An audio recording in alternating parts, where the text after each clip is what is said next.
welcome to our next RWBY commentary. Hi. Hello.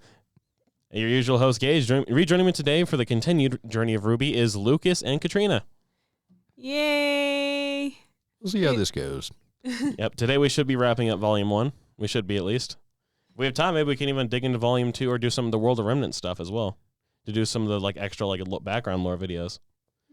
Because we talked about before how you didn't know a dust is inert when it leaves Remnant's atmosphere, and that stuff is explained in World of Remnant videos. It's very much like world-building videos, anything that isn't told in the show Let's itself. see if I can piss you off again. Do you not? Okay, look. Volume 1 is cliche and overdone. I know it is. That's why it's very predictable. That's why I don't want you to keep predicting, because then I'm going to stop enjoying it. Season 2 might confuse you a bit. Volume 2 on is a little bit better, but Volume 1 is supposed to be predictable. It is very hard to confuse me or surprise me with any sort of movie nowadays. To be honest, I don't want any of this crap in Volume 2. Volume 2 is my favorite season of RWBY so far. I've seen too many tropes. I've read too many tropes. It's called Knowing Story Format. I know, but you can still enjoy the show without picking it apart. I know I can, but this is a commentary. We're meant to commentate. I know, but it's so painful when yes, some things are obvious. And obvious things, yes, you can pick apart. But when you pick apart everything, it hurts. And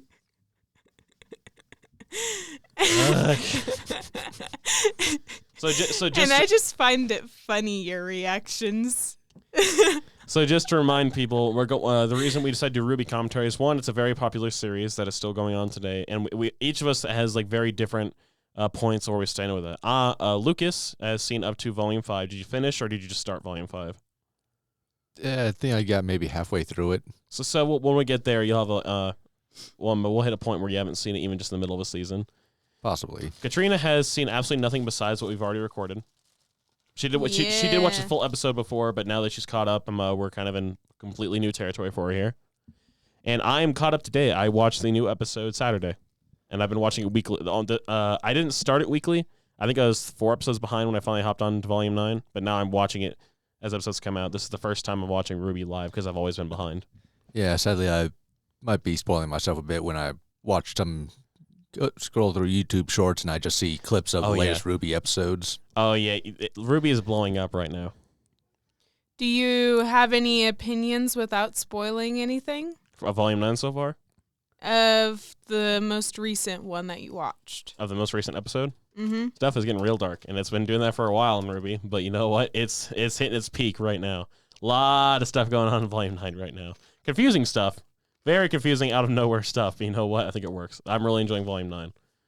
It's a step up from Volume 8, at least. I think Volume 8 was, the worst volume of RWBY. You have a very different opinion from someone else I know. You better not be watching Volume 9 videos.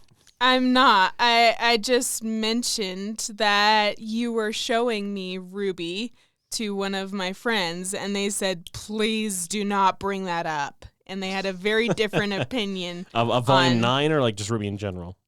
I think Volume 9, because they said most recently. They mentioned that most recently there was a lot of stuff that was coming out of nowhere, and they didn't like that. Some stuff, yes, is coming out of nowhere, but I feel like RWBY blindsides you a lot with stuff like that. And people say blindsided. This volume, not really in particular. This volume stuff kind of did come out of nowhere.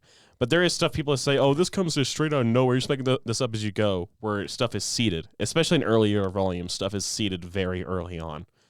That's why when last time we called out a line that Ozpin said, where it's remember this line. We're telling you that for a reason so you don't think it came out of nowhere.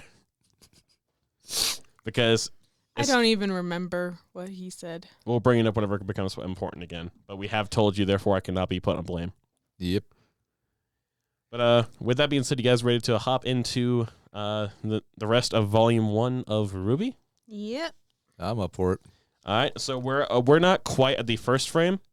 Oh, again, we do these commentaries. I say this every episode because if it's important that we say it, anyone could be someone's first. We do these commentaries because we know RWBY in particular, you can react to it fully, and that's fine. Just sometimes music will get flagged.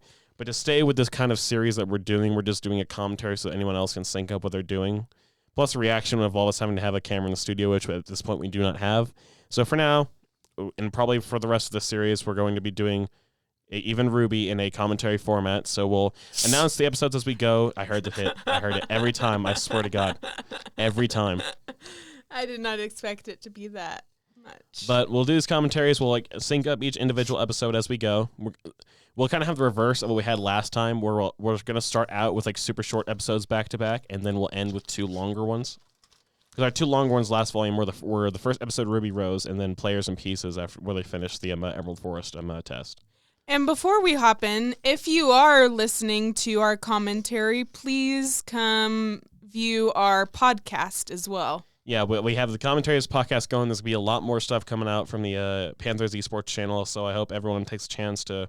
For now, we're pretty much all this up there, but more people are starting to make ideas record, so once they start throwing their stuff up, check them out. Check out the rest of our stuff if this happens to be the video you see, which based on views, it's not going to be. We have abysmal views, but we're a college YouTube channel. What do you want from us? Yeah. So that being said, we're going to go and hop back into RWBY. This is episode 9, I believe. Let me if I tell you. Yep. Volume 1, episode 9, The Badge and the Burden, part 1. And we'll do what we did last time, where it's if the episodes aren't 2 parts, we'll watch both parts before stopping to commentate. So it's both parts of an arc, I guess. Okay. So we are at the very one of the first puzzle frames where the Rooster Teeth logo is just starting to come into view. Give me 1 minute to finish setting the rest of this up. And sorry, I'm trying to adjust volume. Nope, I brought right back up to 100. Let's go 56 and see how well that goes. All right, so we're going to be pressing play in 3, 2, 1, play.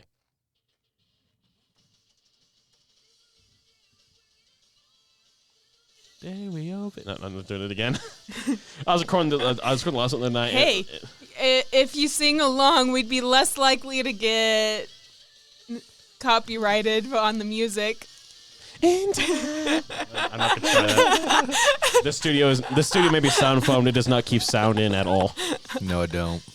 The amount of noise complaints we've gotten. I mean, what do they expect? We're a bunch of gamers in a small room.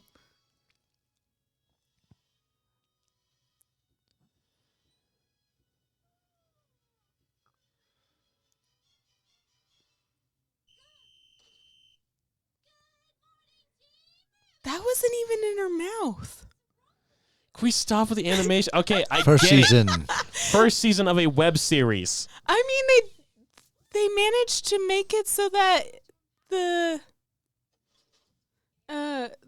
that cigar was at least in his lips, but Look, you'll get over it.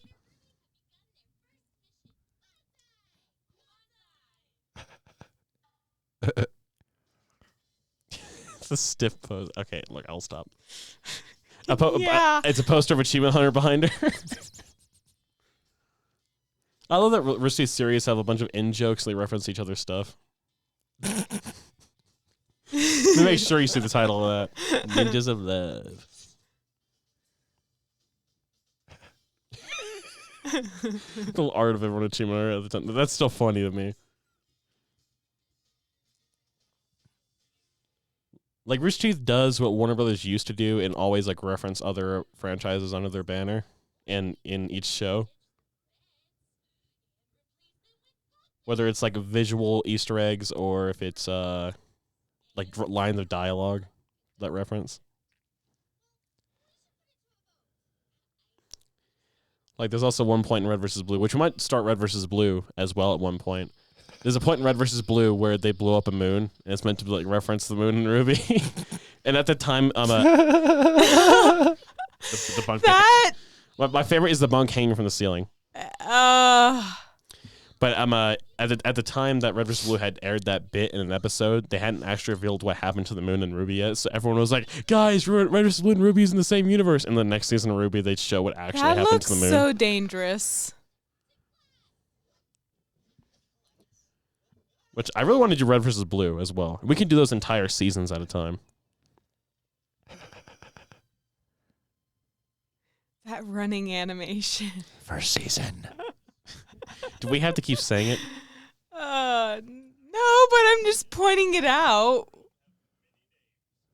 Remember, this is my first time I seeing I know. I guess we're used to it, but it. Yeah, I guess in our head we kind of also make it click with the later, much better animation. yeah, I don't have the later animation to compare it to. I know you don't need to make a comment every time though. I get this commentary. I know I'm like being contradictory. We don't want to make it the same thing over and over. He has a statue of himself. He has in a his golden room. statue in the background of himself. That's a narcissist for you. Especially when you realize who plays him. Ryan Haywood plays Professor Port. And those who know Rooster Teeth know he was in some hot water a little bit ago, so he's no longer part of the company. Hot water's putting it nicely. To the point where in the RWBY Grim Eclipse game, I believe in the Xbox version, they didn't change lines out. But in the Switch version of RWBY Grim Eclipse, they have his voice lines replaced. Because they don't want Ryan in the game. Oh, yes. The scribbling in circles. She's obviously making notes. She's not making notes. They only have so much budget.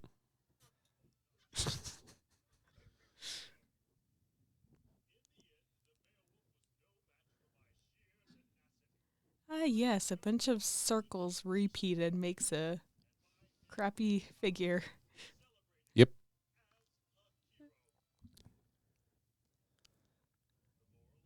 Boo.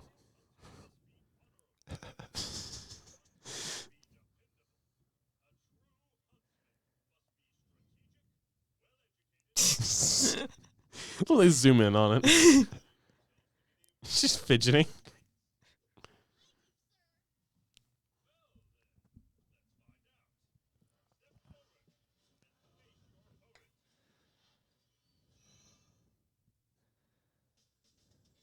Yeah, I always forget how short some of these were early on. I'm going, like I said, we're just going to move on to Badge in the Burn Part 2 before we start to make commentary.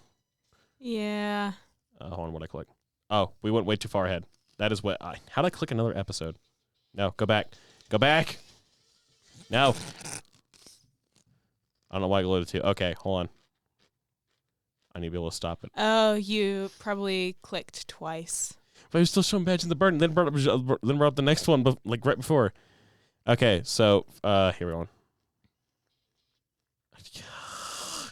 Why is it so difficult? Okay, so we're just gonna move on.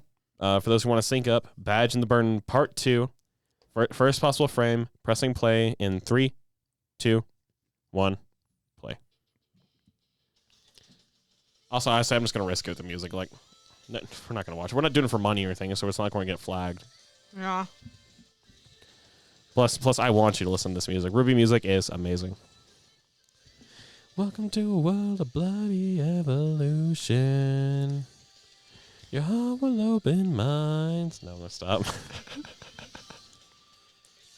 Yes, no. I think there's that's how hard it is not to try not to sing challenge RWBY. It is very difficult.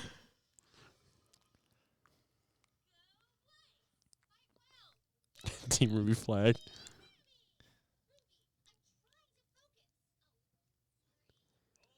Something that makes me hate Weiss. Like, the other two are cheering her on, and then RWBY doesn't, and she snaps at her.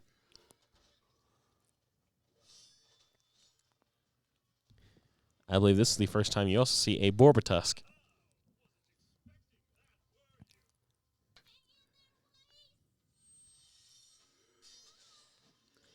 That animation. Oh. It didn't even show her like pushing off of the ground to give an excuse as to why she was just gliding across the floor like that. I can't. It's her power. Yeah. Not everything you see is an animation error. Well, that isn't obvious. Sonic. Gotta go fast. Gotta go fast.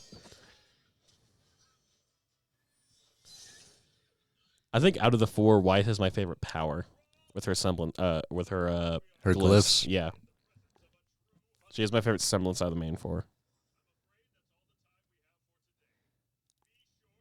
A real close second is Blake's. I think I like Weiss's a little bit better.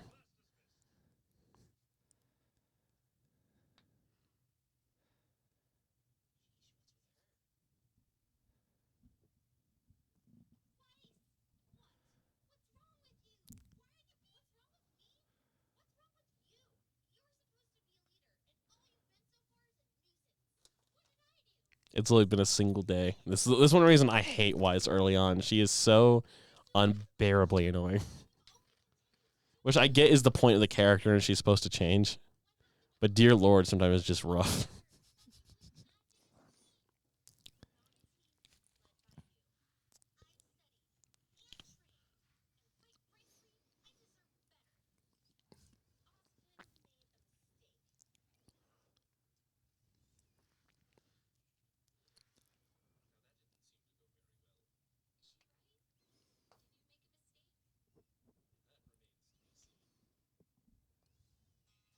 I had no.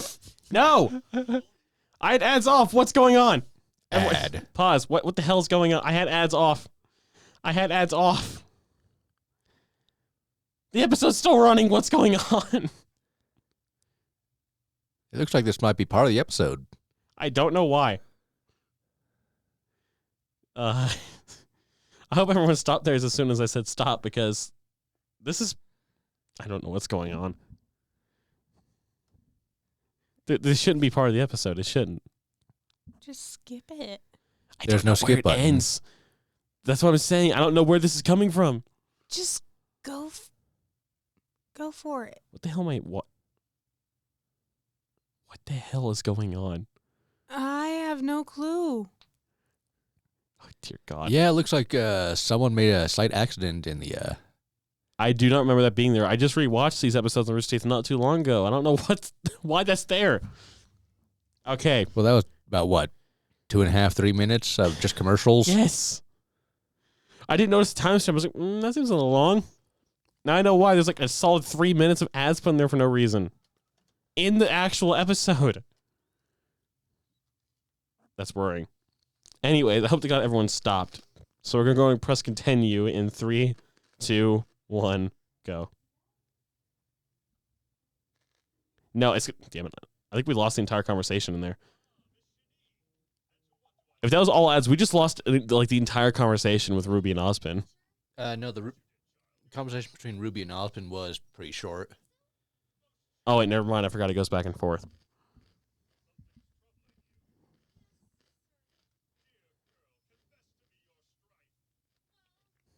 That line didn't age well.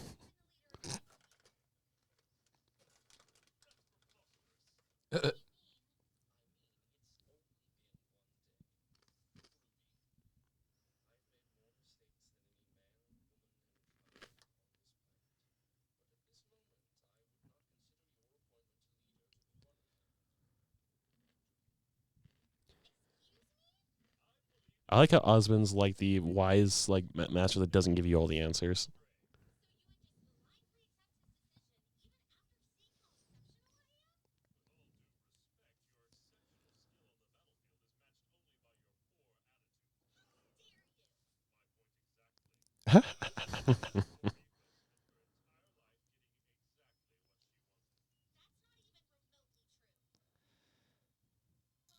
Little eyebrow raised.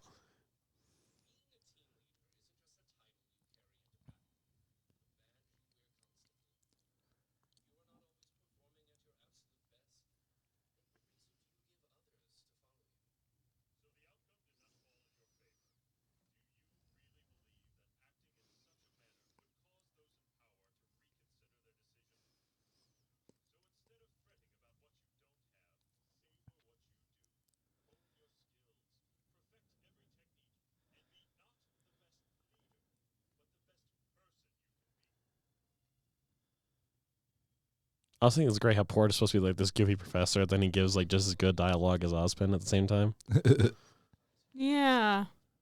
I mean, he's redeemed some of himself with at least that. Like you can tell he's kind of a gloatful, like showy huntsman. But but he's also a teacher huntsman for a reason. Yeah. He's not just a teacher because he's good at hunting. These as well.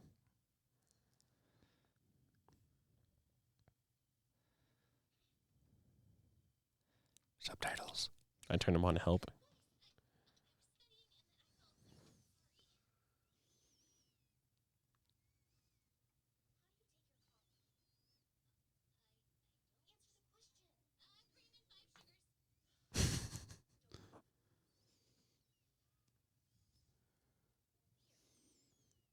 That's quick coffee. Yeah. And I point out that the mug she picked up was still there. Yep. I still love the Achievement Hunter poster in the background, the achievement. I think it makes it funnier because half of them have voices in the show. One of them is Professor Port Ryan.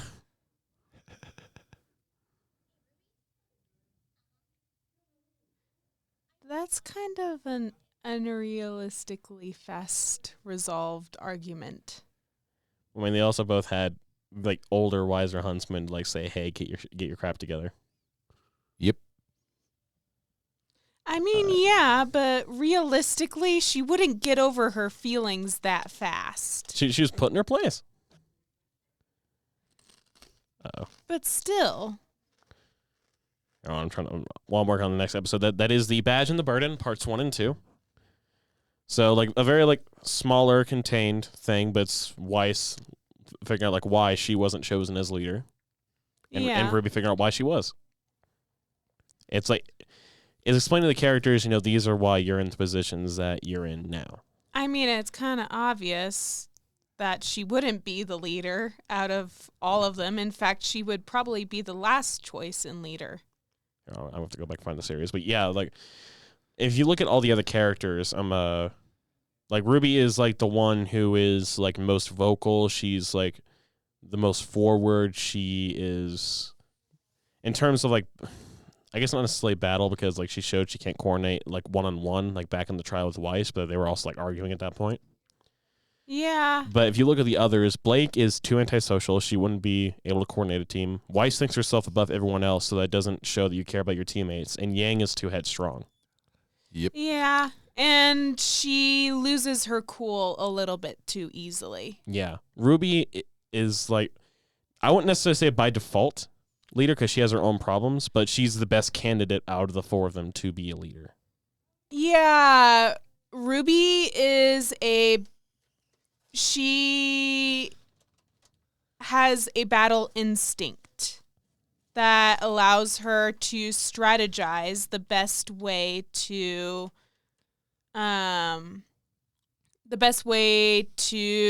take on whatever Oh, dear she Lord. There are embedded ads in this now.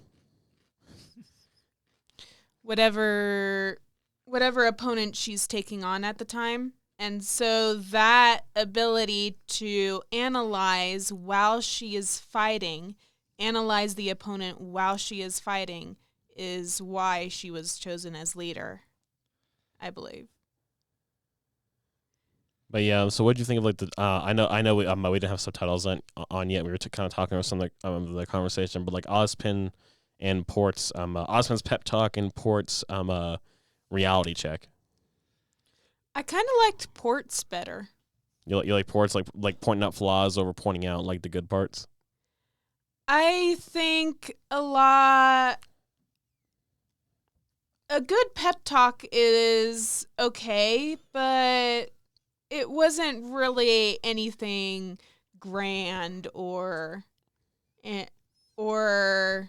move. It wasn't as moving as the speech that you just told me his name. Why am I forgetting Port it? or Ozpin.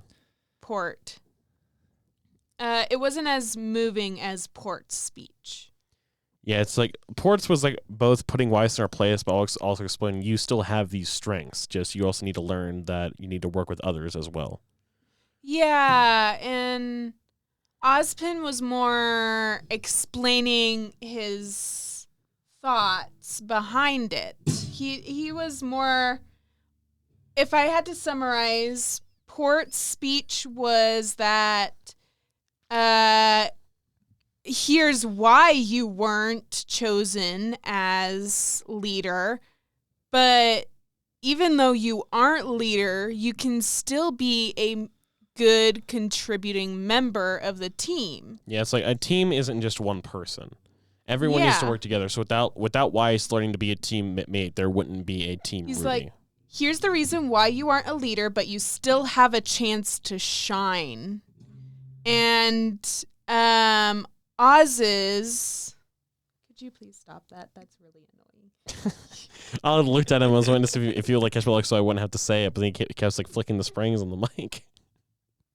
Sorry. I didn't want to call you on audio. That's why I was trying to like get your attention without saying anything. I was like, no, just like don't. But then it's like, okay. Yeah, it's very distracting when I'm trying to speak. ADHD. But Oz's speech was more like, here's me explaining myself to you. And that's all it was. It wasn't really a pep talk to her. It was just... It was kind of a pep talk. It was kind of a pep talk, but it was more like, explaining Yeah, him. it's like Weiss saying, Ozpin made a mistake, and RWBY turns around and is like, no, did you? And he says he's made a mistake. I made more mistakes than a man, woman, or child on this planet. Which yeah, but he doesn't directly say it's not a mistake. He just says, I have yet to see. Yes, he does. He says, as of right now, I do not believe that was a mistake.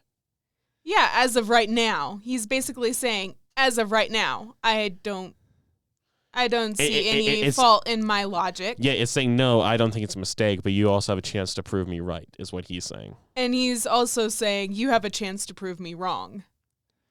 Yeah, but I feel like it's leaning more on the prove me right part. And then with Weiss's, it's like Port saying, no, you're not a leader, and you never will be. You can make yourself a hell of a teammate as well. It's like it's both putting Weiss in her place and raising her up as well. Yeah. So I really liked that he called out her privilege. Yeah, absolutely. It's like we get more stuff on Weiss that kind of paints. He's like, I'm an egotistical person, and I'm pointing out that you are just as egotistical as I am. Well, here's the thing. He's egotistical because he earned his like reputation. Yeah. Weiss was born into it. Yeah. Yeah. And we get more detailed pictures painted of Weiss later. But all we know about her right now is that she is that, rich, snobby, I will be this girl. Yeah. And she's already starting to learn that she can't necessarily be that. I mean, she came into the first day of school with expensive equipment. She had a full cart of luggage being pulled by two butlers, two men in suits.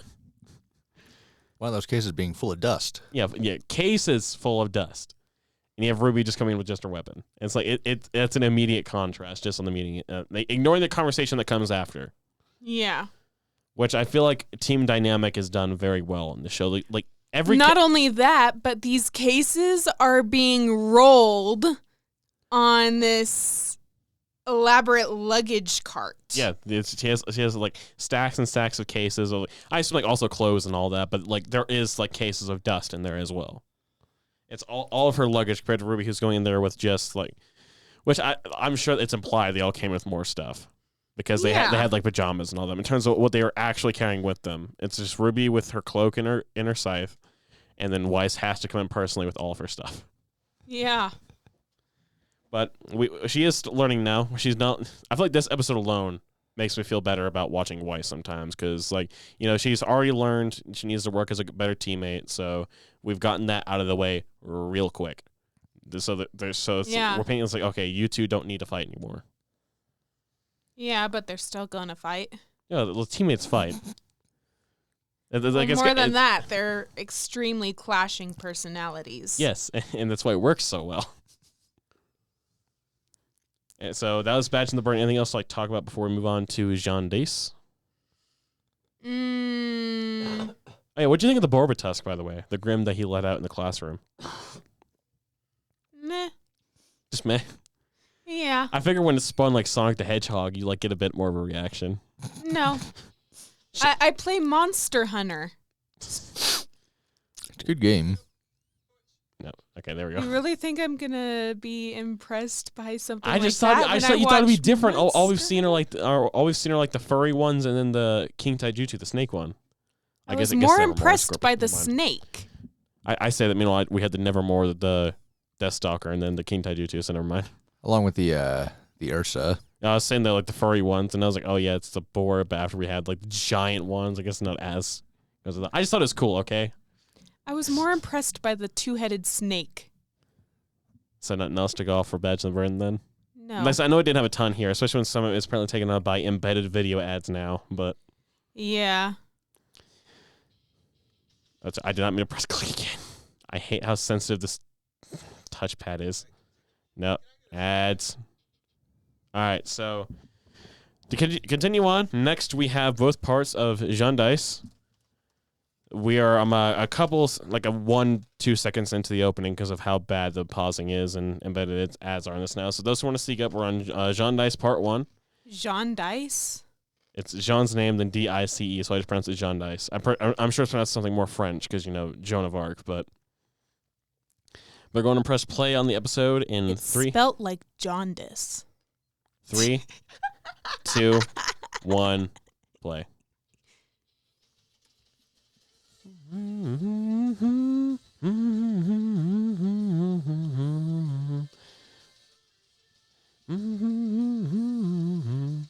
not going to torture people with my voice now.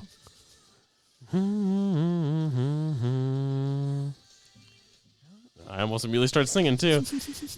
I have to say, so far, Blake is my favorite. Yeah, Blake's I think one of my favorites next to Yang on the team as well. They're a tie for me. Well, even more than Yang, I think I like Blake. I think mine's just a tie between Blake and Yang. I think it always has been for me. No, I like the other characters, but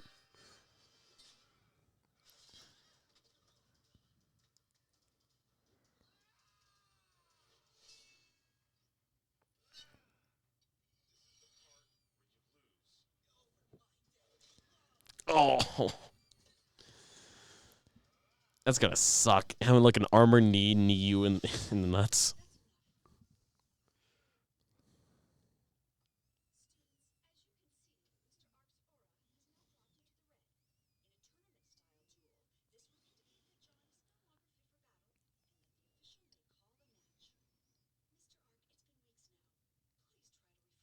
Weeks, so we got a bit of a time jump.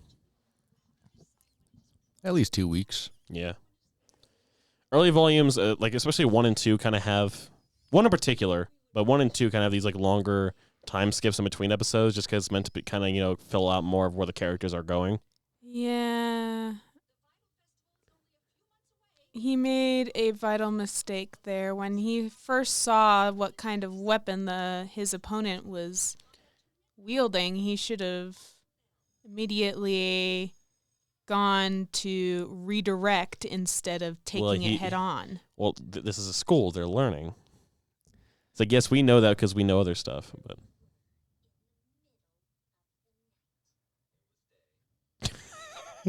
I love this bit.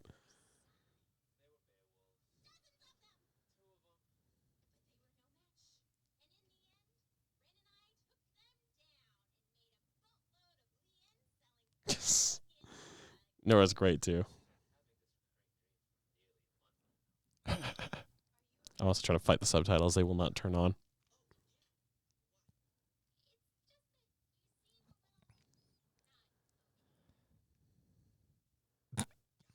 If we're just staring. Does Jean have dino nuggets? I wouldn't be surprised.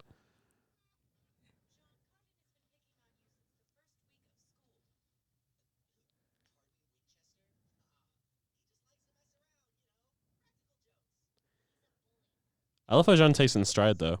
He's not letting it get to him. I like the fact that Jean and Ren are clearly comfortable being surrounded entirely by women. I mean, they can't help who's on their team and who the other team is. Yeah, but the fact that they're better able to make friends with women than they are with their fellow. Well, Jean has a reason for that. Rocket Locker. He has dino nuggets. It's great. Yeah. That's why I like Nora. That is one of the best Nora lines in the entire series. I know, we'll break his legs.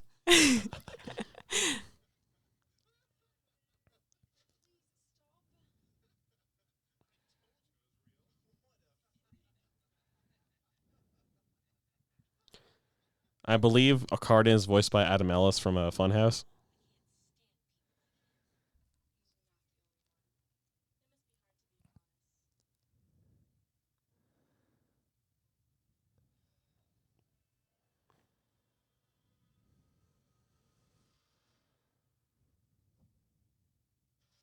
All right, so that's part 1. I'm gonna try and get us right into part 2. So we can just go right into it. Please don't have embedded ads again. That's asking too much. Yeah, it's 7 minutes. It's gonna have embedded ads again. No, stop! Please stop! Dear Lord, please. That tells me the ads are in the middle now. That's gonna suck. All right, so we're gonna go and start. I'm Jean Dice part 2 because that's what I'm gonna say it, Katrina. It's spelled like that, so that's how I'm gonna pronounce it. That's how I've always said it. Jean Dice part 2, starting at the first possible frame in 3, 2, 1, play. Or not. Okay, let's try again. 3, 2, 1, play. If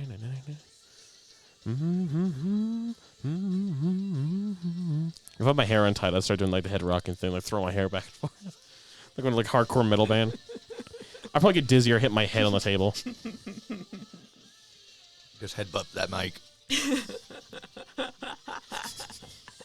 Table would hurt more. Therefore, it'd be funnier. I'd have brain damage, but you know what? It'd be funnier. The rock will sound a lot better.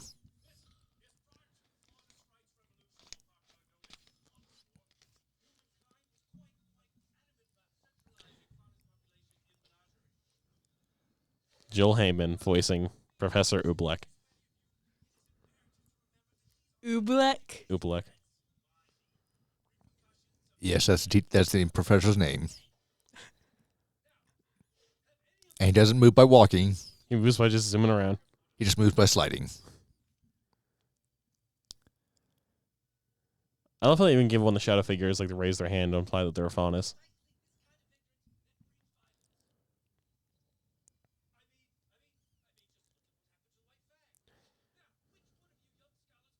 Joel Heyman also voiced Caboose in Red vs. Blue.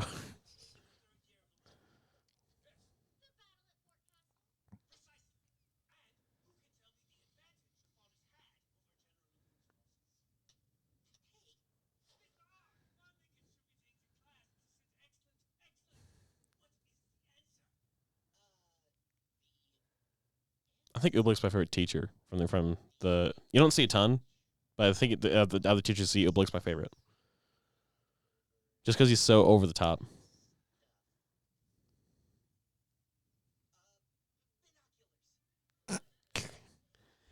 I mean, why would you do this for what the answer is?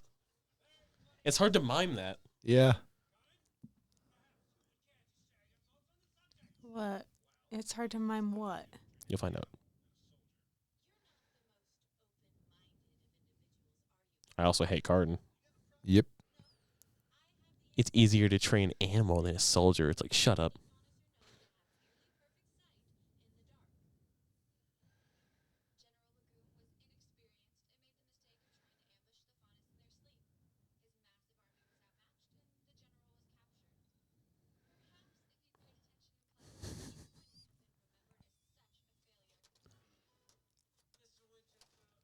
I love how Blake is like kind of like just like monotone and like introverted most of the time, and that she still has those like, you know, cheery, like snarky moments. He doesn't need any more coffee. Yep, he only drinks coffee. He doesn't need it. It's his only beverage of choice.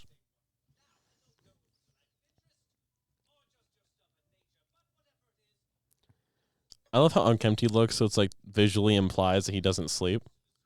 But that's just like his whole style.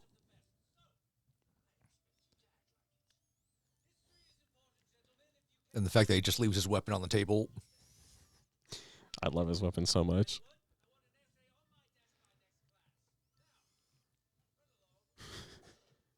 It's hard not to look at it and not think about what it is when you know.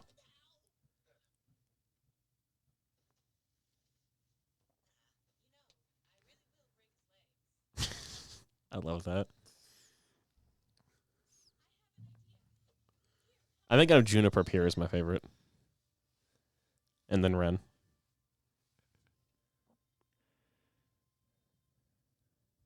Yeah, all the characters are just good. Who cares? all RWBY characters are great. Oh! I always love that. Where it's like, I'm not that depressed. Pierre's like, no. the subtitles are hiding it.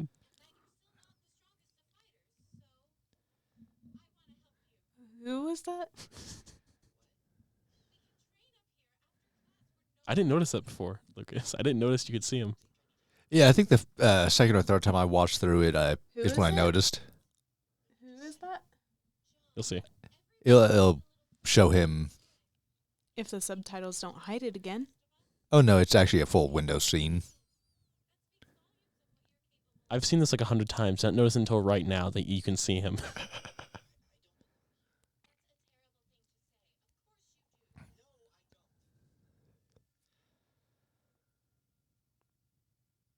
Okay, I'll say that was a wonky sad expression.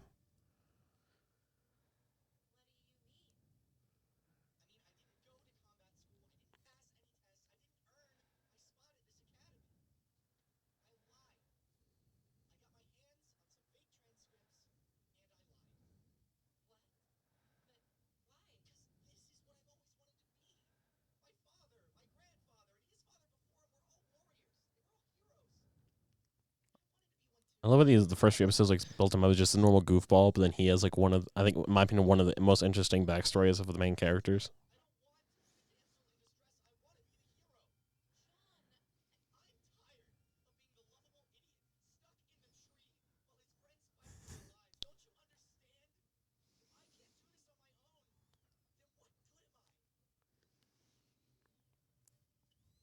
I like this is the first time you see them like turning the joke into something more serious. Like just the other episode, he was stuck in the tree, and Pyrrha had like to make him part of the team to save him.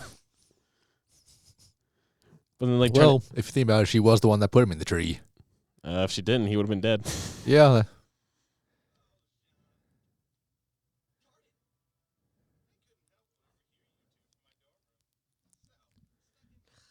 You could see him. And subtitles were hiding, but he was hiding in the window like right out of you. I didn't notice that till right now. He's really not endearing at all. He's not. Drop kick him. I don't think it helps. Like, That's my instinct. Is yeah, it's like, and no insult to Adam Ellis. No insult to Adam Ellis 10 years ago, but that voice is so hard to listen to. No offense to Adam Ellis himself, fun dude, but the voice he's doing for Cardin is rough.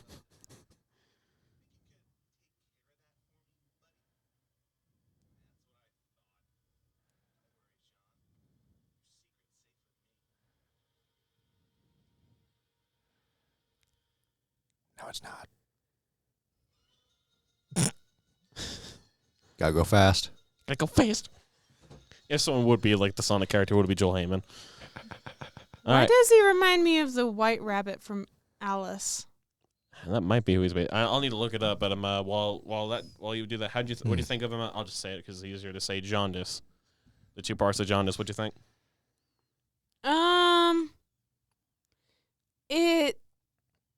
It's interesting. It does give a little bit more insight into his character, because yeah, I love that. At just one point in the series, every character gets their own episode, and this one is like last time it was Weiss's, and this time it's Jean's. yeah.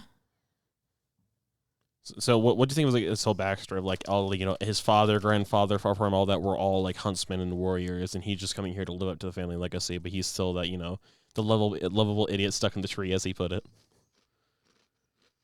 I think that he's it's kind of hard to put into words what I'm trying to say. It's obvious that he has skills that will take him really far, but he just doesn't seem to realize that he has these skills. Yeah, it's like he wants to be the person that his father or grandfather that was. He wants to like be another link in that chain, but he's clearly not at this point not capable of doing it. To the point where he didn't want to go to combat school. He just wanted to get there as fast as he could, so he got those fake transcripts and made his way into Beacon.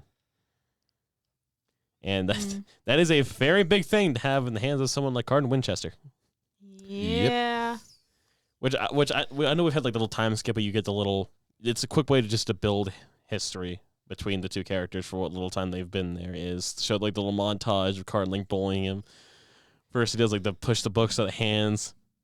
Presses the switch on his shield to get him stuck in the door, and then shows him. I'm also trying to figure out what that rabbit-eared character. She was a faunus. She's like one. I know it hasn't been explained like super much yet.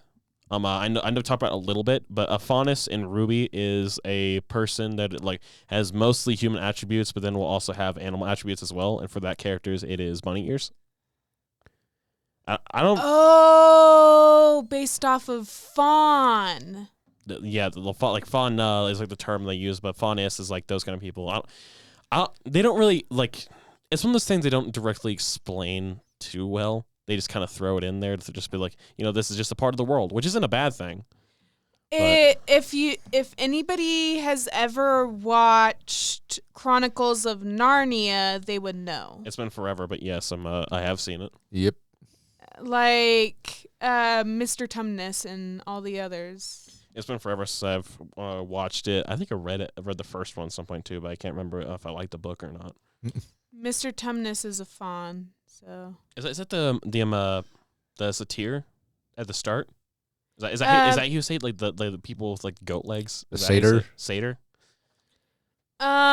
Sort of. They're not exactly like a satyr. They have some similarities to satyrs. I'm just asking because the only half animal person I remember was the satyr from Narnia at the start when the first little girl goes through and he meets him. The dude's played by James McAvoy in the movie. Yeah, there's also others. I just remember I need to sit. Narnia is one of those movies I need to sit down and rewatch. Yeah. Cartoon or the live action one? The live action. This is cartoon Narnia. I believe it came out before the live action Narnia. I almost thought there was live action ones. I kind of half-assed remember the first live action Narnia, and the rest is a blur. Although I believe it was just originally called the Lion, the Witch, and the Wardrobe. That was the first movie too.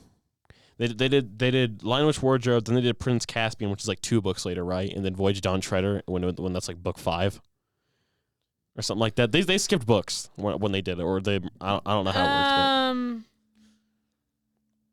Sort of. Yeah, it goes the Chronicle, Lion, the Witch, and the Wardrobe, then not Voyage of the Dawn Treader, but there's one before it. Yeah, I know. I know there was like at least remember there being a skip. Like Prince Caspian. Like they did Lion, Witch, Wardrobe, Prince Caspian, and then I remember them like skipping like 1 or 2 books and then doing Dawn Treader as the 3rd movie.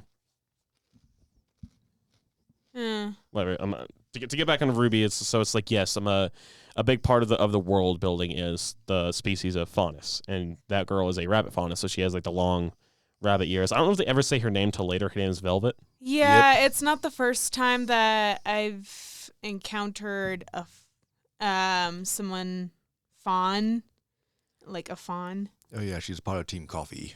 Yeah, we see them more in Volume 2, but I don't know if it's said until then, but the girl's name is Velvet, the bunny girl, or rabbit girl. I forget what she's supposed to be. So I have it pulled up. You were asking who Oobleck was based off of. I'm gonna read it. I'm gonna read it as the wiki says. The name Bartholomew Oobleck alludes to Bartholomew Cubbins from Dr. Seuss's The 500 Hats of Bartholomew Cubbins and the bizarre substance known as Oobleck from its sequel, Bartholomew and the Oobleck. And also in the wikis, every character has like generally has a color naming rule, like an in-world rule, not necessarily a rule, but custom of the world is your name has to allude to a color of some kind. And so the color naming rule for Oobleck, from Middle English Barthelmeus, a cognate the late Latin Bartholomeus, which is the Greek. It's hard to say this. Which is the Greek Bartholomeos, son of Talmai. Talmai is an Aramaic name meaning hill, mound, furrows. This brings green colors to mind. So that's why he has like he has like the like normal like skull up, but then his hair is this messy, like kind of lushy green. So it's meant to invoke like grass, all that. Mm-hmm. Let's see. The last name Oobleck color naming rule is the name of an inexpensive white non-Newtonian fluid made from cornstarch and water, which is known for being a liquid when subject to little force, but being a solid under high force. Yeah. So that's why he has like the white button up. Yeah. Yeah, hold on. Even though it looks like he's gone days without sleep. I'm just looking at more like trivia here. That's on the wiki. It's saying that Oobleck's desk was jokingly compared to the common state of Monty Ohm's desk in the Volume 1 director's commentary. Because Monty was always like working, so he'd have so much stuff on the desk, and you see Oobleck's desk just covered in everything, from like papers to his thermos to like a bunch of stuff behind him, like 2 or 3 coffee mugs. Yeah. I always like look at the RWBY wikis because you can do so much more to like look at. Yeah. It is very interesting. Who is Port based off of? I'll have to look it up. I'll have to look it back. I could have sworn I remember what he was based off of, but here we go. RWBY Port wiki. Also, his weapons, Professor Port's weapon is just so unconventional looking. Yeah. We won't talk about Oobleck's at all, and we won't talk about Port's too much. But in Port's classroom, you saw on his wall his weapon is a blunderbuss that's also an axe, and so one side is the axe blade, the other is the blunderbuss barrel, which is very like old fashioned, like looking kind of styled weapon. But I think it works so well with Port. Yeah, but you also got to see him slightly use it when he broke the lock off the cage. Oh yeah, he did. Yeah, he did use the break lock cage. Which makes you wonder, if he broke the lock, why did the door just fully collapse? Because anime. I don't know. All right, let's see. All right, Port alludes to Peter from the tale Peter and the Wolf, is all it says. So he's meant to be Peter from Peter and the Wolf. Interesting. I think I've only ever looked at that one once. So the boy who cried wolf, pretty much?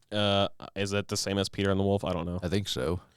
So in the color naming rule, Peter is derived from the Greek word petros, meaning stone, which brings gray colors to mind, which is why he has the graying hair and big mustache.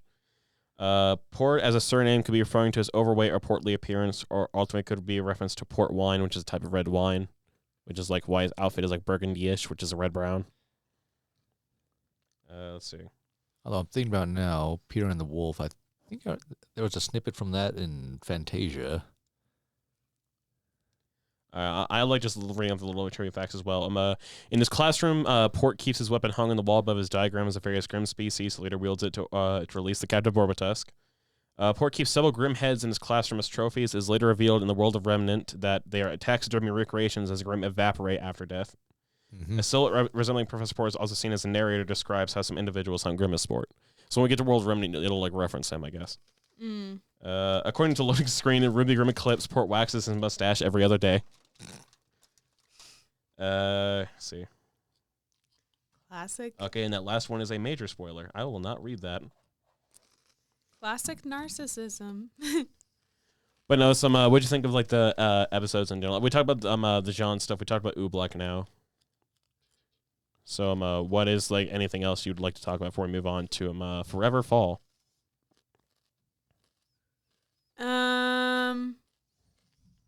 I think that's about it. Although I know a ton didn't have. We had like the conversation at lunch, which we talked about Velvet and the Fauna stuff. Now yeah, we had the conversation on the roof, and then we had the stuff in the classroom. Oh yeah, they were talking about they were talking more about the Fauna stuff in the classroom, about how there was like a war. Background to like some of this is that there was a war between human and faunus, and that's part of the reason that faunus are kind of discriminated against. It's like Cardin's still, a bully. Like there's no getting around that, but he's not going to be the only person in the world that thinks lesser of faunus hatefully. So they were talking about how a human army tried to fight a faunus named Lagoon, and they lost because they tried to attack him at night. But most faunus generally have like night vision, or at least very good vision in the dark, kind of like cats. Like a good amount of animals. I guess a good amount of animals have like good vision in the dark, but they're just kind of like gradually filling in background lore for the world. Best way to the best way to sort of mime night vision? It's definitely not this. No, I wouldn't get that. I think it's something like Pan's Labyrinth where the eyeballs are on the hands. That's creepy. I haven't seen that movie in forever, and I still remember that. The Pan's Labyrinth monster, where it's just a monster with the eyes and the hands, so he has to put the hands off here, off to his face. Night vision. I would say blind man. Yep. Listen, night vision is not easy to mime. You probably mouth it, but I feel like that would have been more work for the animators. All right, so if there's nothing else to go on, we have the next episode. I mean, not really, considering what their mouth movements are like at this point. That's what I'm saying. It's probably going to be like not much, like the lip read. So that's why they did like the miming. So we have the next episode, Forever Fall Part 1, pulled up. We're at the first possible frame. We're going to go and press play in 3, 2, 1, play.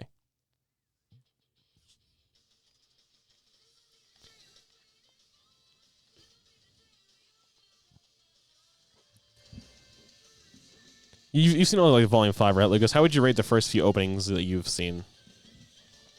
I think this one's pretty high for me, but I think my favorite is the Volume 2 opening.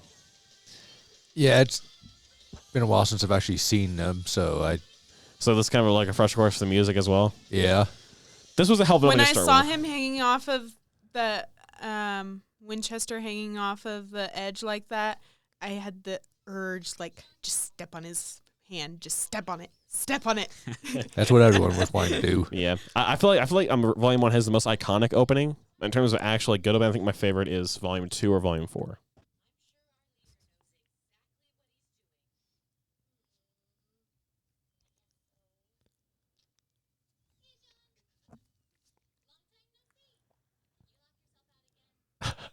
Again. It's like there are 3 people in the room. How do you lock yourself out? Just Nora's like barricading the door.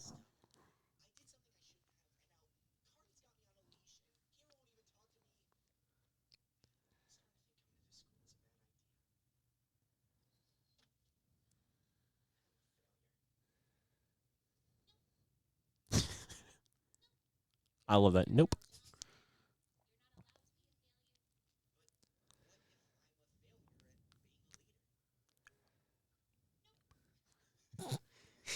I feel like that's you, Katrina.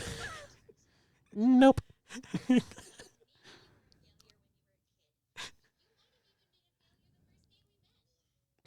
Just slowly going down.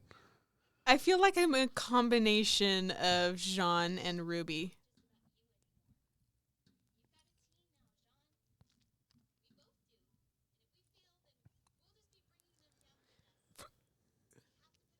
Because I'm usually very good at communicating, but like Ruby. But I also have moments where when I stumble, it is very obvious and I have a hard time recovering.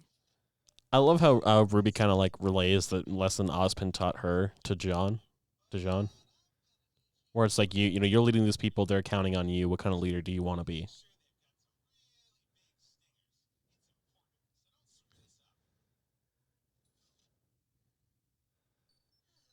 I love how like the phones work too. They're called scrolls, and so when they pull them out, like scrolls, and then pull them back up, it's so cool.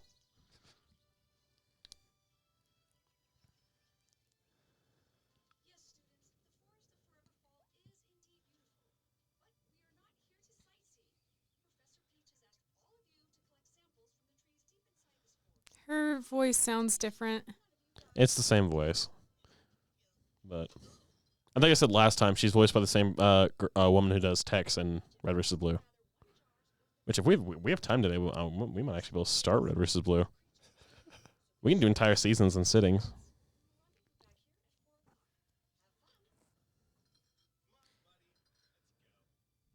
You think the teacher would like make the students stay with their own teams? Yeah.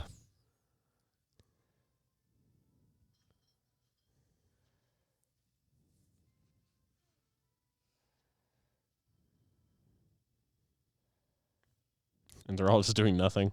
Let Jean do it all.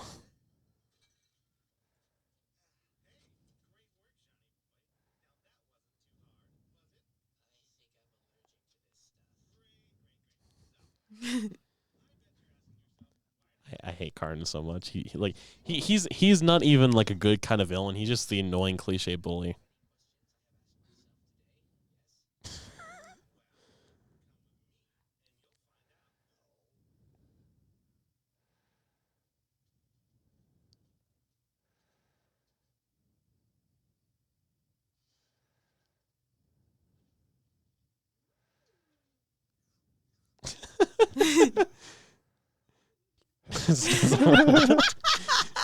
Nora's so funny. Nora is Nora.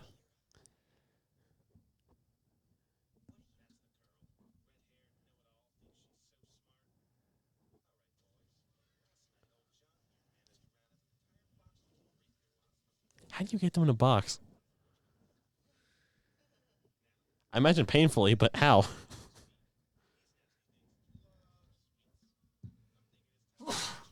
Bless you.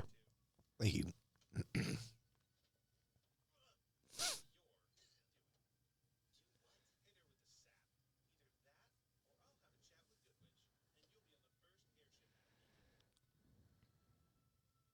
Look, there's no winning. Either he hits his teammate and she hates him more, or he leaves. And considering that they're going to unleash a box of wasps on her if they do. It's like either of those decisions, there's no winning for him.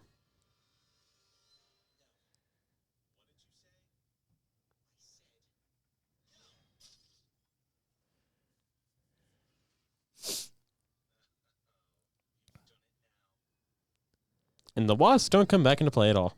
Nope. It's like hit her so we can like let the wasp get her. Nothing happens to Cardin as soon as he's hit. It's like That's because apparently the box was still closed. that was not a closed box. That was like folded open. Makes you wonder why the wasps didn't just leave. They could have. Please don't be embedded ads. Thank God. All right. So we're going to move on to Forever Fall Part 2. Part 2. So we're at the first possible frame again. So for those who want to sync up, I'm pressing play in 3, 2, 1, play.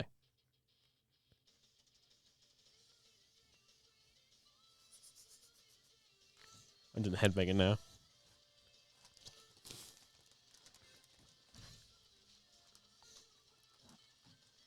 Probably look like a moron in front of both of you.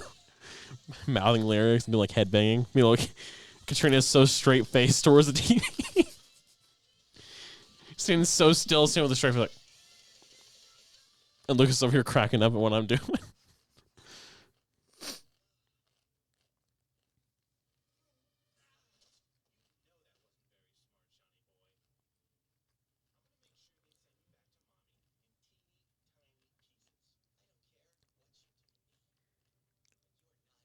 It's like he can tell Good Witch, but then how are you gonna explain why he's so beat up? Yep.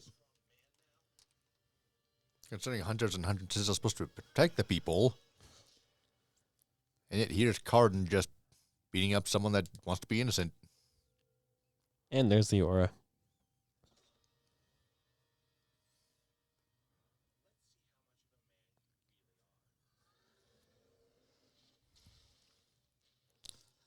There is an Ursa Major.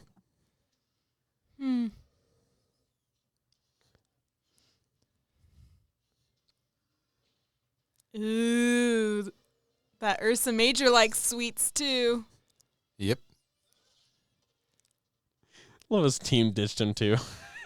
It's like, nope.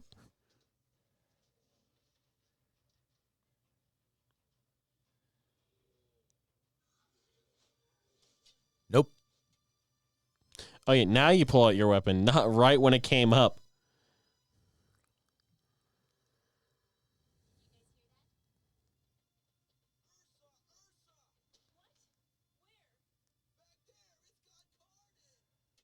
In fact, he's just hanging there. Yeah, Ying's first instinct was like grab him and lift him up.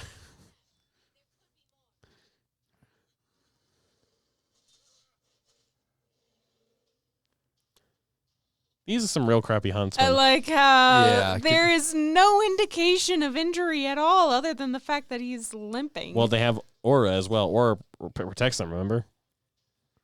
That's what happened when Cardin tried to punch John in the face. yeah, He had but the aura. his armor should still get damaged. No, the aura surrounds everything.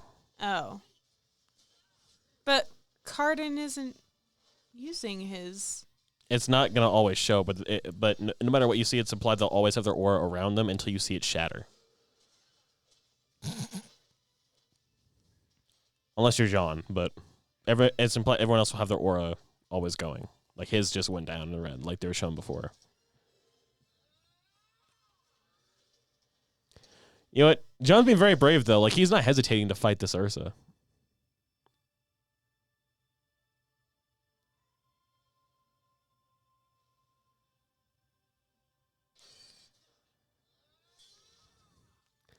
Go, Jean. Yeah. Like he did not hesitate.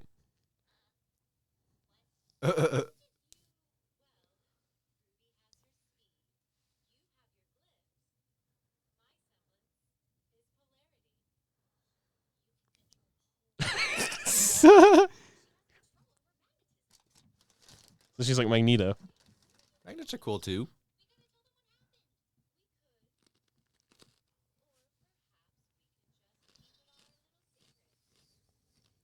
There's the bruise.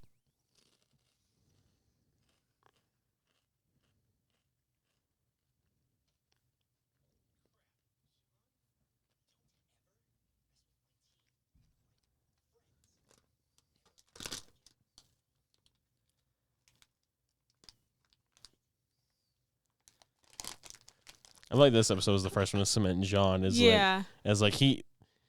This one was very much him. I'll be honest. Finally coming into himself. I really liked the next 2 episodes, our final 2 episodes. But I think out of Volume 1, this entire 4 episode Jean arc is are my favorite episodes. Particularly this one, like the big part of it. But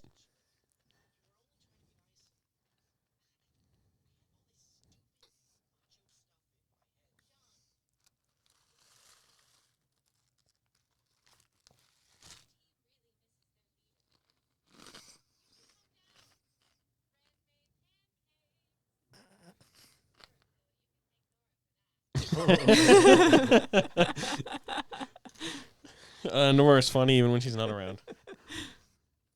Yeah.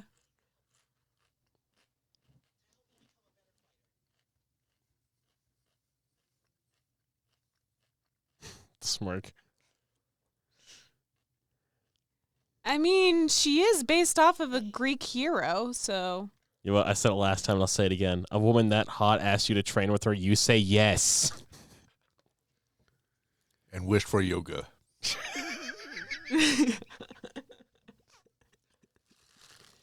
All right. You caught me off guard with that one. Oh, you caught me off guard with that one. All right, here, I'm going to mute it and let the credits play so you can see some of the art. All right, what'd you think of Forever Fall? It was really good. So we had Jean get into him. Well, those credits were a lot shorter than I remember. We had Jean get into his swing of things. He's now shut up his bully. He's training with Pyrrha to become a better fighter. Yeah. So we got some good resolution out of that. And he went full in on the Ursa. Like, he did not hesitate. It's like he was showing that he's a brave dude. He's a scrawny dude, but he's a brave dude. So When lives are on the line, that's when the bravery truly comes out. So even though Cardin still has that information on him, he owes him a life debt now. Yeah, it's like, dude, I saved your ass. You better keep your mouth shut. Yeah. And Cardin's like, you know what? I get it. Like, that's one thing I'll give Cardin credit for. He respects that Jean did that regardless of what he did to him. Yeah. Jean went out of his way to save Cardin completely regardless of the fact that Cardin was willing to ruin his life. Yeah, he's obviously got some sort of honor system that he follows, even if we don't really understand it. And it's like, yes, he's a bully, not just to like Fawn, but like John is like a big showing that he's still a bully to everybody, effectively to anyone weaker than him. Like anyone who's below him, like he bullies. That's why one reason he hated Pyrrha is because Pyrrha is so much better than him and everybody else. She's like the star. And so he wanted to take her down a peg, and that's when Jean said, no, that's my teammate. I'm not going to let you push me around anymore. Oh, they're not now. That box Yeah, that's what I really like about Jean is that he's like, you can do whatever you want to me, but don't you dare touch my friends. Yeah, so I think it's done very well. Like, we spent 4 episodes on it as well, which is the longest we spent on anything this season besides the Emerald Forest test. Yeah, I think so we far. We spent like 5 episodes on that. But for John, I feel like it needed that room to like make the arc, no pun intended, make the arc make sense. But It's one of my favorite. Even looking at where RWBY is now, it's one of my favorite story arcs throughout the entire show, just because it's pretty simple, but you see the development of Jean from just the wimpy, lovable idiot stuck in the tree to like his first steps towards becoming a real huntsman. Regardless of whether he earned his spot there, he's going to earn his place to stay there.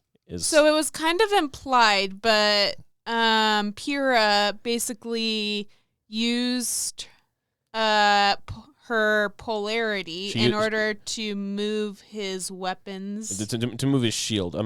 When he went in for that stab against the Ursa, his shield was going down, and so the Ursa would have struck him and probably killed him. But she used her polarity to bring the shield back up, block the Ursa's blow, so Jean can decapitate it. Which effectively changed him from going from look like it stabbed to a full overhead swing. Like if Pyrrha hadn't done anything, Jean would probably be dead. Yeah. Yeah. But she did that to save him. It gave him the chance to kill the Ursa, get Cardin, put Cardin in his place for one. Mm-hmm. He probably wouldn't like that. Pyrrha is probably the main reason he's alive too. Because Good Witch was nowhere to be found. Her students were in danger, and she was nowhere to be found. Then the only two people that noticed that she was probably leading the students who are running crazy wherever they were headed. Yeah. Look at the episode now. I have a few bones to pick with Good Witch. First of all, she doesn't make sure that every student is with their team. Like, she does not bat an eye that John is being taken by Team Cardinal. Well, in the earlier episodes, it tells us that Good Witch doesn't really seem to appreciate Jean being there. She didn't believe Jean earned his place, which she was right. Yeah. But now Jean will earn his place. Is like the entire point of this set of episodes. Is like he's gotten over the fact that he lied his way into Beacon, and he's starting to train with Pyrrha to become a real huntsman. Yeah. So you were saying something, Lucas, about the rapier wasps? Yep. The fact that just showed John gets a text to collect them. Cardin pulls out the box that they're in, and The box does not close. We'll move past that. So either the Ursa broke open the box. It's one of those things, like, it was part of Cardin's plan that just didn't end up happening anyway. But like the wasps don't come, like, they don't ever show the box again. It's like they're supposed to be like lured to like the syrup once it's broken open, but Cardin's just fine when John nails him with the jar. So effectively, there's just a box of wasps just sitting on the floor of the forest. So let's go back to the Forever Fall. Like, what's in this? Ah! That's if the wasps haven't started devouring each other. That's how the show ends. you know the character I can't say the name of, but like you go on and like they finally die to like the rapier wasps. Oh, that's great. But yeah, the wasps just didn't come back. That's something I noticed now. It's like they point out like they're gonna be lured to the sap, and then just nothing happens. Yeah, I find it very interesting that they made a connection to actual bear behavior with the fact that the bear was completely focused on the person who was covered in the sap. And that's something that doesn't necessarily make sense. I don't know the first time they explain it, but Grimm are attracted to negative emotion, which is probably what brought the Ursa Major there, because there was the fight going on between John and Cardin. That's probably what brought them there. I feel like the sap thing was just like for a funny bit, but Grimm are not attracted like that at all. They talk about how, which in that case it would make sense because Cardin is the one who was emitting the most negative behavior then. He was. I feel like the sap thing is. They kind of focus on the sap. I feel like it was just for like the bear bit, like Winnie the Pooh, where's the honey bit, which I think is funny. But then John got angry at Cardin, and that's probably also an increase. The fight was what brought the Ursa there. I feel like the sap was just something to be funny. I don't think that the emotion that John was feeling was so much anger, more as protective. Yeah, I think Cardin was the more negative one, but the general situation is what brought the Ursa Major there. So Jean was more of a protective anger. Cardin was more of a destructive anger. Yeah, which that combination is what would have brought the Grimm down on them. Because I don't know the first time they say it. It's one of those things that kind of just toss out there. Eventually, Grimm are attracted to negative emotion. Yeah, because the Grimm was right in front of Jean, but it decided to focus on Cardin. which means that Cardin had more negative emotions. Yeah, it's not even just anger. Like it can be anger. It was more appealing. Yeah, Cardin was more. It can be anything negative, so like sadness, anger, fear, anything like that. So like say one Grim goes into like a small village of people. Those people like panic. That'll bring more Grim because that fear is what draws more Grim in. Is an example I could use. Which in that case, when you combine the fact that Cardin was probably feeling destructive anger and then that transformed into fear, it would be a lot more enticing to the Ursa Major than someone who was in protective anger and then fear, because there's still some of that when you're feeling a protective anger, it's a lot harder to get out of that type of anger than it is destructive anger. Yeah. Well, there was still the sap too, so. I feel like the funniest answer is the sap. Like, ooh, hungry. but damn, what was I gonna say? I blacked out on it now. Oh yeah, you can definitely tell Cardin, like when he's in control of the situation, that's when he acts all tough, Barney badass. Like, I'm the strongest one here. But then as soon as, like, to be fair, Ursa Majors are very dangerous Grim, to be fair. But as soon as the Grim showed up, his team panicked, he panicked, and John was the only one to step up. I feel like John is more like he's awkward every other time, but the moment that someone else is in danger, that's when his true inner hero comes out. Yeah, it's like the whole point of this is to show like Jean's inner personality, and it's like he thinks he doesn't belong here, even though he's done everything, even cheat to get in. But by saving the person who's going to ruin his life, regardless of what was going to happen, he still went out of his way to save a life. He doesn't fight for himself. He more often fights for other people. Yeah, he talks about wanting to be like the hero like the rest of his family members were, and that scene alone proves that he is. Yeah, he essentially has the essence of a hero. He doesn't fight for himself, he fights for other people. Yeah, he does exactly what a hero is supposed to do, and he's already on his way to being what he wants to be. Yeah. All right. And I feel like that's what makes him so endearing. Yeah, John is great. Character. I think my favorite members of Juniper. I think I like all the characters equally. I love they're such a great team. Yeah, but I think in some ways, Jean. Yeah, in some ways I like them more than RWBY. If I had to pick one, I'd probably say. Honestly, I think everybody went Nora. That's gonna hurt Lucas. But I love Nora. She's funny. She's great. But I think especially in these earlier volumes, she's kind of just that for Team Juniper. She's the comic relief. And Ren isn't any different either. But I still like his whole, like, the Mulan aesthetic and how, like, quiet and it's like the silent assassin type, which I like those kind of characters. Yeah. But then Jean and Pierre have all the most character development of the team. Yeah. Because it's kind of implied that I think Ren and Nora has sort of already gone through like minor character development before they got there. They have history. Unlike everyone else in this show, I guess besides RWBY and Yang because they're sisters, Ren and Nora are implied to have history. Like they knew each other before they got to Beacon. Yeah, so they've had like bouts of minor character development. They have a background together. Yeah. Whereas Jean and Pierre do not. Yeah, so right now at the very beginning of the story, Nora and Ren were the most had the most character development. I was saying ambiguous. I was saying ambiguous just because you don't know anything about them. You just know that they have that background. But yeah, they have. It's obvious they have a history that can be explored. Yeah. So the moment that we start getting into like flashback scenes, that's probably when we'll. Yeah, I probably should have done this so obviously. Lucas was look. I did like the look to Lucas. He knows what's up. But anyways, moving on. We have two. Yeah, there's no question. There's gonna be flashbacks. It's an anime. There has to be flashback scenes. Yeah, there has to be an emotional fight scene too. Flashback no jutsu. Flashback no jutsu. All right, so damn it, press play. I did not mean to press play. All right. So we have 2 episodes left. We're going. These are both individual episodes that are longer. So I think we'll do analysis one at a time and commentary one at a time. We have Volume 1, Episode 15, The Stray. So we're gonna go and press play in that first possible frame. Press play in 3, 2, 1, play.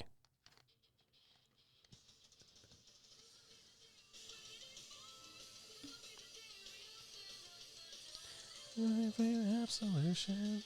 Hope you're ready for revolution. I generally sing it, but again, this studio does not hold sound at all. See, I like rock music like this, but I prefer classic rock. The openings all sound pretty different. Like, you can definitely tell openings, except maybe 7 and 8's openings, I guess, because some openings, like, towards 6, 7, 8, I have a hard time distinguishing off of memory. That's also just because I've seen those seasons less. Like, I've only seen Volume 8 once. I could not tell you the opening off the top of my head. Oh, this is already the festival? Yep. Okay, so this was a few months of a time skip. Yeah, at this point, Katrina, they've been at Beacon for a few months. Like, we're towards the end of a semester already. Okay. Volume 1 is real bad with time skips. Volume 2 kind of gets better about it. This is her inner girly girl coming out. A bit festivals with dancing and you see, you get to be like a little more enjoyable. Like I said, Weiss, you've seen the worst of Weiss already. Yeah. She never gets more intolerable than Badge and the Burden. Okay. Yeah, she was pretty intolerable. But she's not as intolerable as Cardin. Yeah. Well, we've gotten her main lesson out of the way. She's not going to be as bad anymore. Weiss hasn't triggered the instinct for violence in me. Cardin has. Cardin, he gets it right out of the way that you hate Cardin. Robbery. Yeah.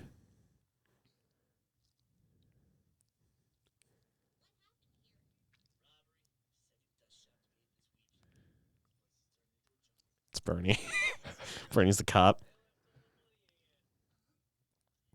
It's Bernie and Joel still. It's Joel playing the detective too. He kind of looks like Oobleck too.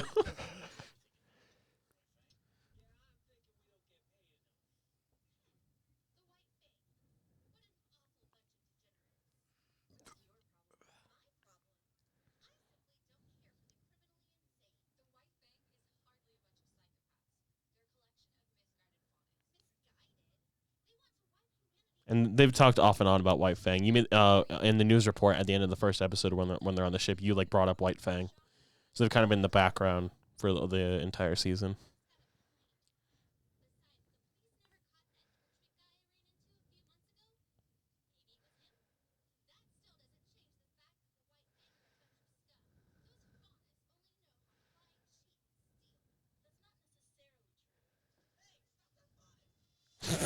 Great timing. Also, I was talking about, Achievement Hunter people voicing characters. I've actually never watched any of the Achievement Hunters. That's Michael Jones.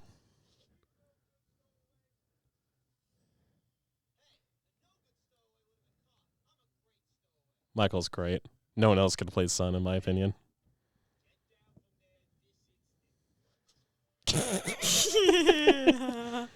Not very appealing, is it?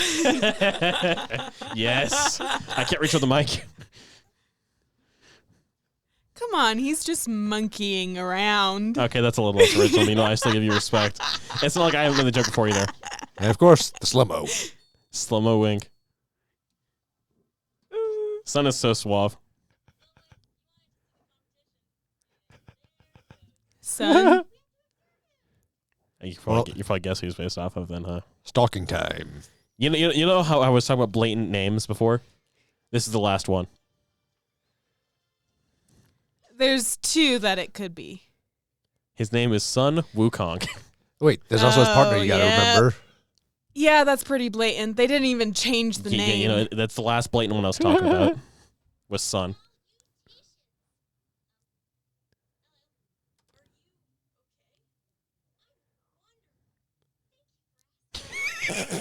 I take it back. This is you. Yes. One of my favorite characters in the show.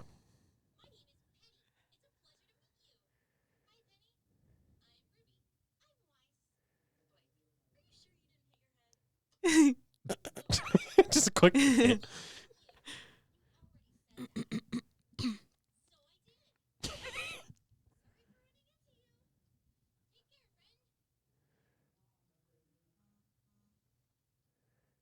She's like, Wait for it. friend?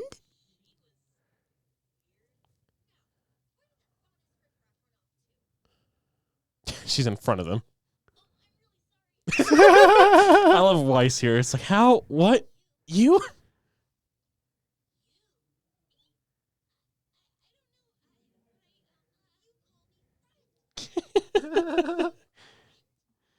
I love this so much. Penny is one of my favorite characters in the entire show. I love how they don't even cut to them standing back up. They cut to them on the ground.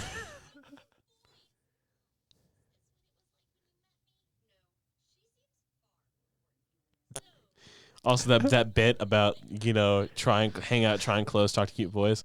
That's the same thing Weiss mocked Ruby for at the initiation. Word by word. Yeah, I remember that.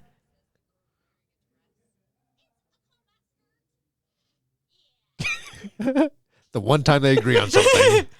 Like, when they're friends, Ruby and Weiss have amazing chemistry.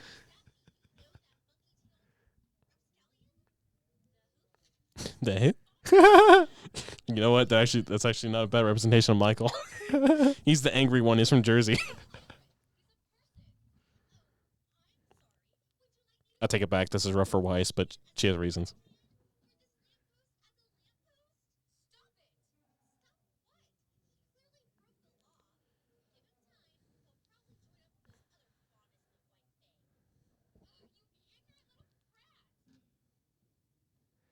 And she still walks off with a strut.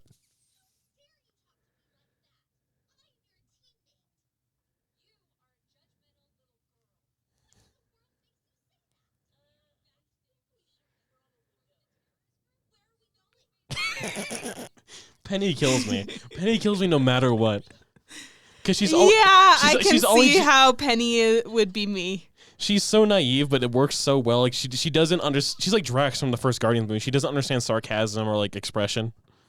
She's so great.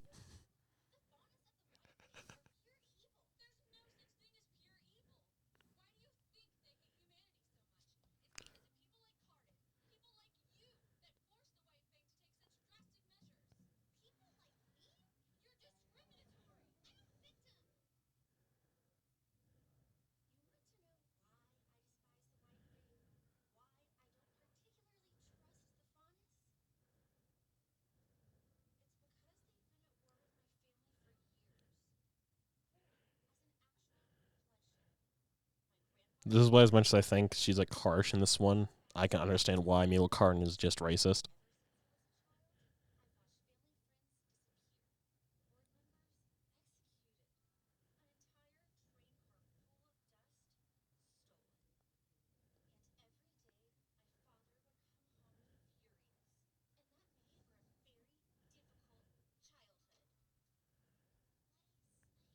This is the first look we get like Weiss's bigger backstory.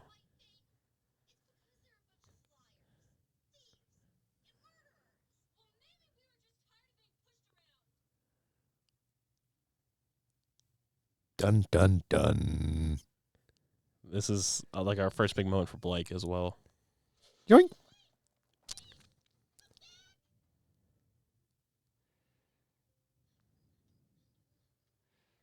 I figured she was part of White Fang, and that's why she was defending them so much. But you know what being part of White Fang makes it right? A fondness. Yeah, I knew that. I knew immediately when she... I love this reveal too, because it's not something you really think about throughout the rest of the volume, and then it just comes up. Like, we know she was into bad stuff from the trailer, but we never knew what. She got little cat ears.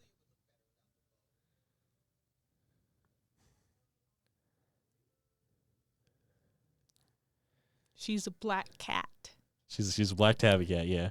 So when we say it was Beauty and the Beast, I did kind of half-ass say when we watched the trailer, she's meant to be both Beauty and Beast. Yeah. Next to Adam, it's more like she's Beauty, he's Beast. But when you look at her individually, she's like struggling with the faunus part of her. And so it makes her both Beauty and Beast.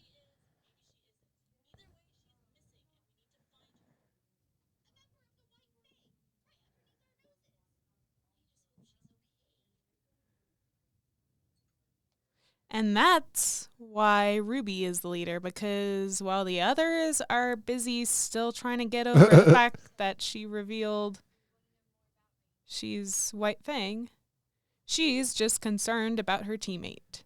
Yeah, Yang didn't really care as much. He's still worried about finding, but RWBY was like hardcore. We need to find her and like see if she's okay. And Weiss, being the, Weiss was like, no, she said she's White Fang. So that was The Stray. Before we get into the season finale, what did you think of that one? I can see why you said that Penny was like me. Penny's outside of the main cast. Penny's probably my favorite side character. Sun is great too, and you'll get a lot more from Sun, but Penny's my favorite side character. And I don't think they ever actually like properly bring up his name. They kind of just offhand. Another one of those things they offhandedly say. It's like, yeah, hey Sun. They don't like make it a big deal about his name. Yeah, it's Sun Wukong. Not hard to figure out who he's taking inspiration from, given the monkey tail. Yeah, and the name Sun Wukong. Yes, the name that we were talking about blatant names before, and I kind of blacked out Good Witch when we were talking about that. So I said, oh yeah, I guess we have one more blatant name. Sun was it. Sun is the last blatant name to my knowledge. None of the others are straight up the character they're based off of. Sun's best friend, which I believe comes in the next season. You can kind of figure it out, but it's not blatantly their name. No, it just makes Sun and that guy much funnier duo. But yeah, Sun Wukong based off the what religion was like the sun the god of again? He's like god of the sun for something, right? Was it Chinese? Sun Wukong is Journey to the West. It's that was Chinese. It was Journey to the West. He is Let me pull up his known as the Monkey King. Yeah, Monkey King, and I could have sworn he had something to do with the sun as well. He is based off of the Taoism. Oh yeah, that is what I always forget like where Sun Wukong, the mythical character, comes from. Yeah, I've done a little bit of research. He's based off of Taoism. So yeah, because it's basically a lot of his abilities come from the fact that he's a cultivator. So I'm going to read it as the wiki says it. Sun alludes to Sun Wukong from the novel Journey to the West by Wu Chengyan. Let's see. His color naming rule. The character Sun Wukong is most commonly associated with the color gold. Incidentally, sun is also the English word for the star of our solar system, which is associated with the color yellow. Sun Wukong is now pronounced as Sun Wukong, though as with many foreign names, this is not the case with RWBY. Sun's surname was originally spelled as Wukon in the Volume 1 credits. No G, so Wukon. Well, what made it a bit more difficult for some connections, I guess. And I'm Not really. And here's another random one. In the teaser trailer for Camp Camp, another animated series produced by Rooster Teeth, a figurine of Sun was briefly seen in the cubicle belonging to Issa. Which is his character in Camp Camp. That'd be great for us to watch. Also, Max from Camp Camp, also voiced by Michael Jones, who voices Sun. I think I've heard of the show Camp Camp, but I've never seen any. I'd like to watch all like I think the three main Rooster Teeth series you count would be Red vs. Blue, which we have time we might actually be able to start today. RWBY, and then Camp Camp. Camp Camp and Red vs. Blue are done, but RWBY is still going strong. We still have that. Let's see. Oh, apparently character in Genlock dressed up as Sun as well, but they sold that off to HBO Max, so I wouldn't count those Rooster Teeth series. If we do end up doing Camp Camp, we'll have to put some warnings. I mean, I'll try to have the audio turned down, but it's commentary. We're not blatantly playing the video and some of the jokes that are made. Yeah, but the fact that Camp Camp is pure gold. The characters have no profanity filter in that series. So you're saying we might need a fourth? Maybe. How much of Camp Camp did you watch? I've watched 2 seasons. Bits and pieces. I'll say, because I know there's 3 seasons. I haven't watched season 3. The finale of season 2 is pure gold. I'm not going to say more, but it is so good. Oh, God. We'll probably do Red vs. Blue before we do Camp Camp, but Camp Camp would be an amazing one to do. Maybe after we finish RWBY or we have more time, do Camp Camp. That'd be really fun. So yeah, I've watched enough to be somewhat familiar with a few of the major characters' personalities, but like not all of them. I can't tell you all of the characters' personalities. Can we agree? Can we agree that Alex is I forget her name, but there's Max, Neil, and then the girl that's with them. I forget her name. Nikki. Alex is absolutely Nikki. that would fit. I'd probably want Alex. I can't if we can convince her. But RWBY talk before we trail off again. Yeah. So we had the stuff with Blake. You kind of pieced together Blake was a part of the White Fang, and actually, when Weiss. Oh yeah, I knew the moment that they got to that crime scene and she started defending them that she was a part of White Fang and she was a Faunus. Now I'd like to point out that right now she does not believe in them, and actually that in her trailer, her leaving Anna behind, that is her leaving the White Fang. Because now we can talk more about that trailer. That is her leaving the White Fang there, and Weiss brings up family members disappearing, board members being executed, and a train car stolen. That's the robbery Blake was on. The train car that she cut off with Adam in it, and like she left the rest of the train, but the train car that was left with Adam, that's the one that got stolen. That's the one that they're referencing. So she was part of that robbery before she left, and that when she was like, what about the crew members? And Adam was like, what about them? That's when she was like, enough is enough. He's gone too far. Yeah. So we had that, but I feel like the only other major thing this episode, Lucas brought up, he didn't think it was this soon. We have the start of what is called the Vital Festival. And they brought up how people from other kingdoms are coming into Vale and Beacon. Yeah, Penny. I feel like I can sort of figure out who she's based off of, but I can't say for certain right now. Good luck. You're not going to figure it out until later. There's a very important detail that you're missing right now that will immediately tell you who she's based off of. Yeah, I feel like I've got a hint of what character she may be based off of, but I don't want to say anything for certain until it's kind of later. like what I said with Dora, her weapon, her hammer, and her print on her back kind of tells you she's supposed to be Thor. But when we were recording that, I said you're missing something that's going to give it away. That's why I didn't tell you who Nora was based off of right away. Just like I'm not going to tell you who Penny is based off of yet. That's why I'm not pulling up her wiki, because I don't want anything in there to give away who she is until you get the major hint that even there's still something about Nora that you're not seeing that later to Thor, but Penny's I'm not saying anything about. What do you mean? What am I missing from Nora? You'll see. Just like you see with Penny, but yeah, you're not getting anything from me. So like I said, I mean she's exhibiting pretty Thor-like behavior. I mean, yeah, she's very aggressive and all that, but yeah, like I said, we'll break his legs. Let's like break his legs. Like a lot of the actions that she takes, it is based off of what they would do. Yeah, like all their fighting styles are kind of based off their characters as well, for the most part. Not even the fighting styles. Like, I guess not all of them. Red Riding Hood and Goldilocks don't exactly throw hands in their fairy tales, but but even her mannerisms, like the fact that she's constantly like she drank all that sap and stuff. Like her relationship with food in general. It's very much. Thor's a broad man. Like Chris Hemsworth. In Marvel Comics, he's ripped, so that's why they got someone like Chris Hemsworth to play him. But in actual mythology, he's got a beer belly. Kind of like in God of War when you meet him. Yeah, it's like I remember people complain, "No, this isn't Thor. Thor's like this." Like read the mythology. And in Viking culture, food is a very, very big thing. Yeah, big thing. It's one of the major things is that if you have access to lots of food, that is a lot more appealing than anything else.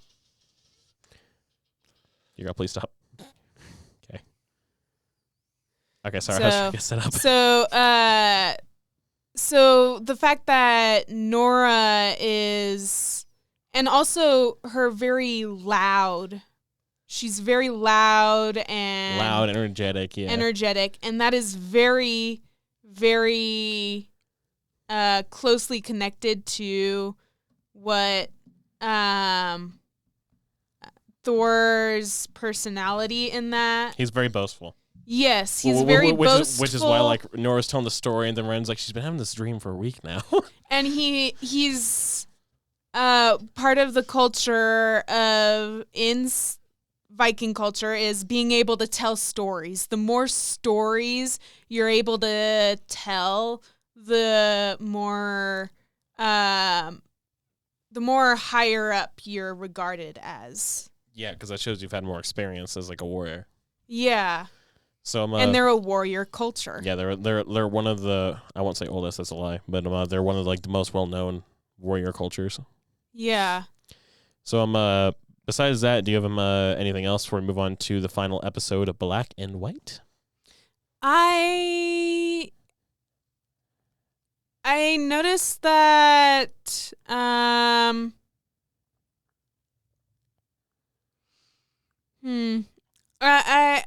one of the things that I did notice about Sun Wukong is that his personality very much also reflects his myth as well. He's very like talky and cocky and like very much charismatic. Like he you can tell he doesn't really care for rules, which is definitely the Sun Wukong from the myth.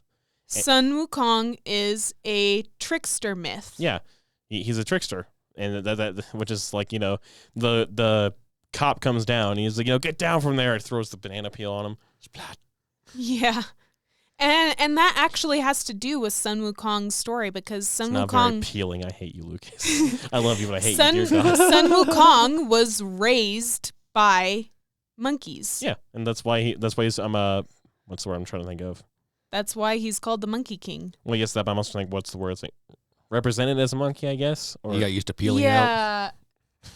he did peel out. They lost him. Monkeying around. I feel like yours is a little lame, but I think I liked it more. I hate that his was more clever, but I like yours better. I'll always hit you with something that catches you off guard. Right. Whether you find that funny or horrifying, though, is the further we get in this series, the more likely I am to make more puns. Yeah. Because we'll be waiting. Yeah. Waiting. All right. So I think we're going to go and roll up our last episode of the Volume 1, episode 16, Black and White. We're at the first possible frame, so go and press play in 3, 2, 1, go. You could say in the previous episode that Blake was a bit catty. No.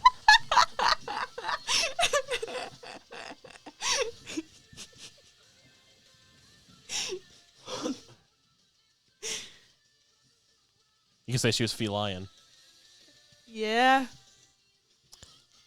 Meow. But then again, meow? nobody is perfect. Then again, no one's perfect. I heard you. Don't say it a second time.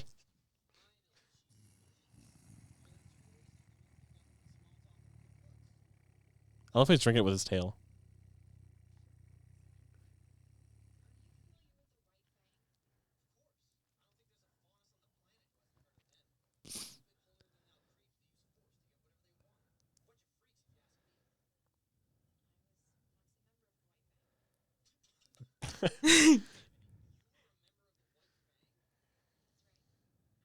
Hopefully, he like turns around instantly. Like, oh, this girl that's I kind of like. She was part of the white thing. I better not talk it.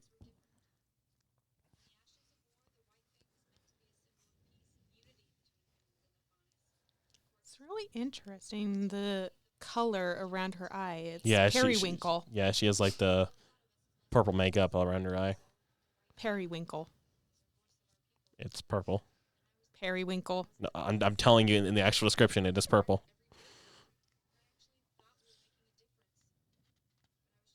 Oh, little Blake.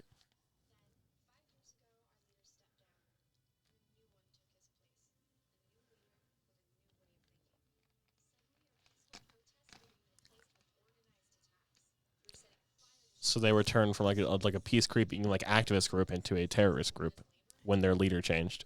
Yeah, that's what happens.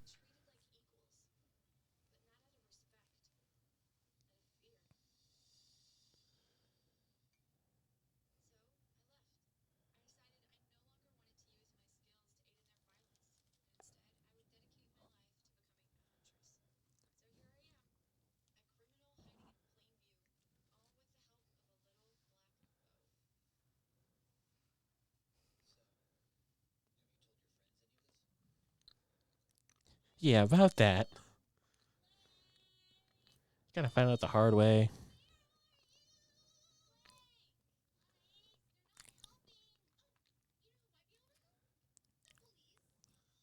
Dear God, Weiss.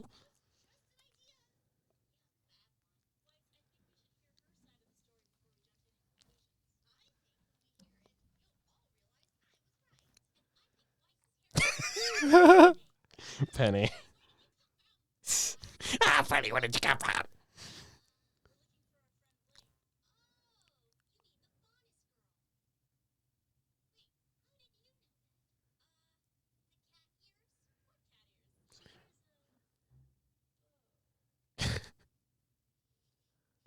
The tumbleweed.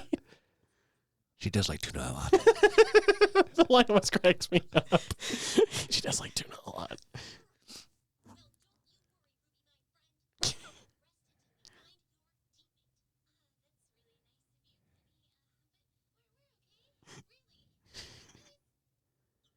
Nope. Really windy today.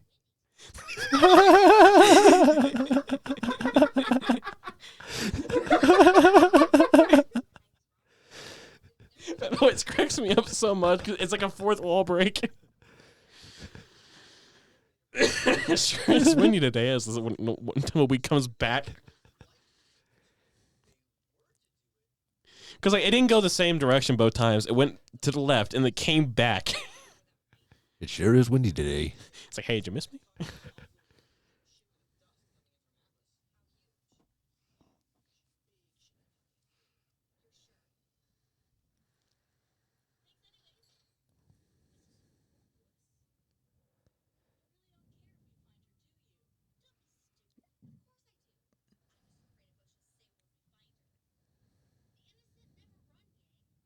That is not true at all. Yeah, that's not true. The innocent just run in fear. So the innocent almost have more reason to run because it's like if they get wrongfully convicted, they didn't do anything. And considering the number of times how that's happened. I love this line too.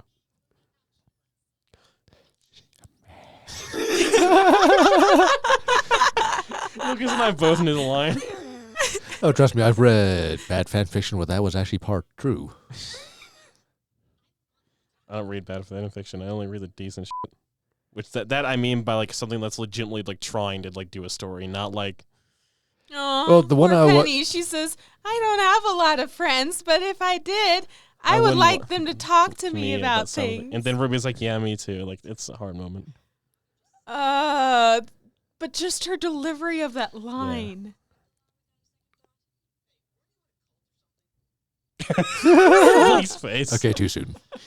I love Blake's face so much. It's like, it's a funny expression. Makes you wonder how that didn't see them on top of the crates.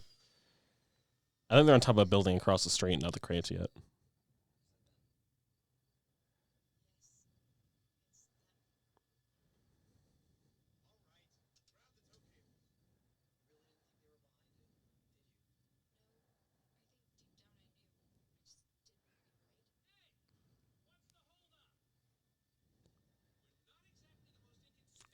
Torchwick is great too. I love Torchwick.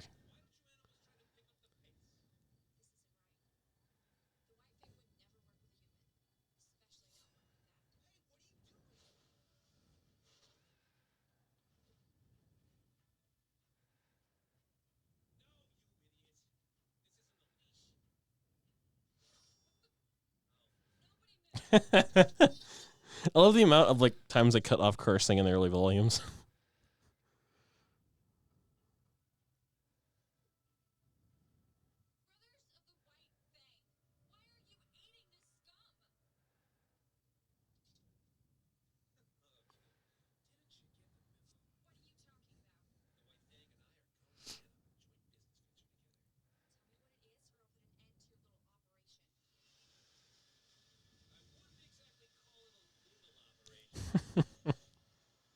As two more gigantic airships come in.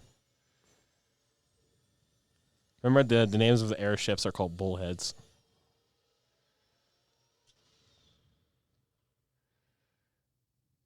A lot of smoke for a little explosive. I mean, do you remember what it did last time in the first episode? A lot less than that.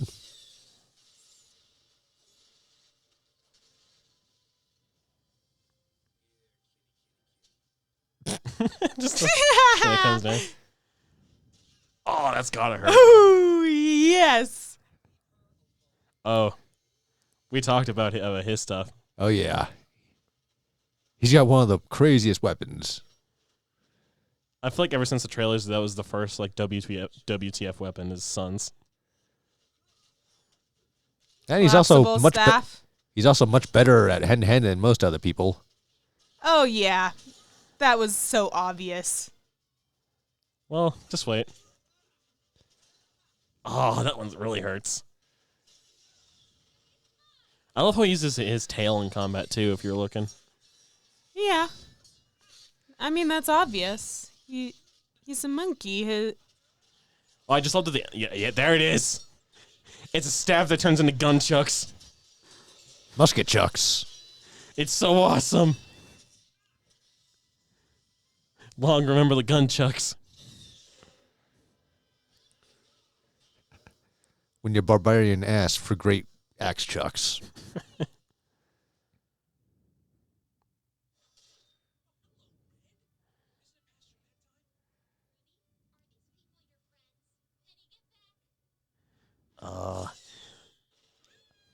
Uh-oh. So much for your super speed. You heard friend.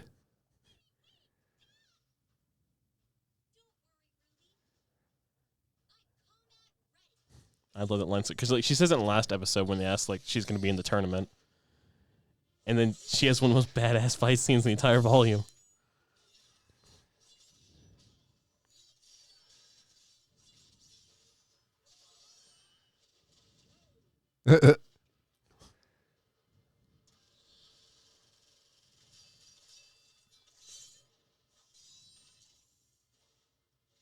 I love Penny's weapon so much too.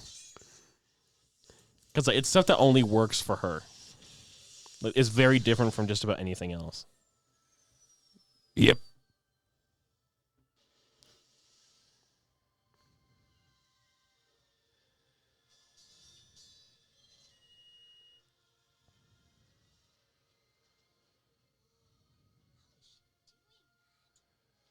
Penny is Pinocchio. What makes you say that? The string stuff? Combination of that.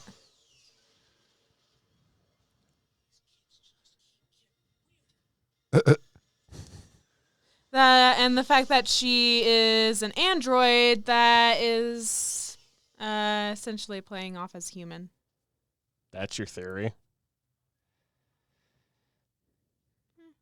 Or it's a mechanized suit. Or a cyborg.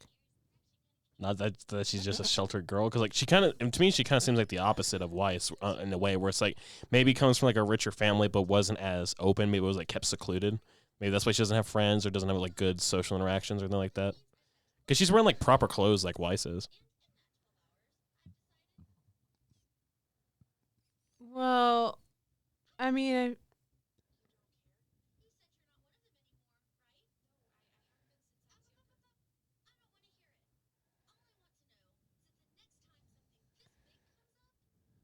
I like this scene from Weiss too. This is a nice scene.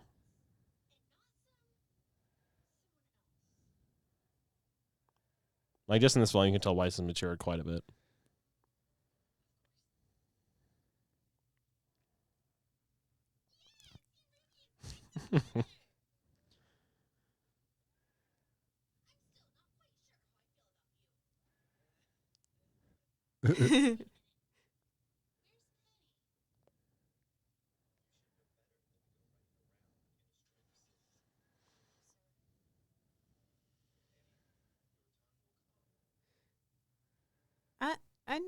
I figured that she was probably Hold on.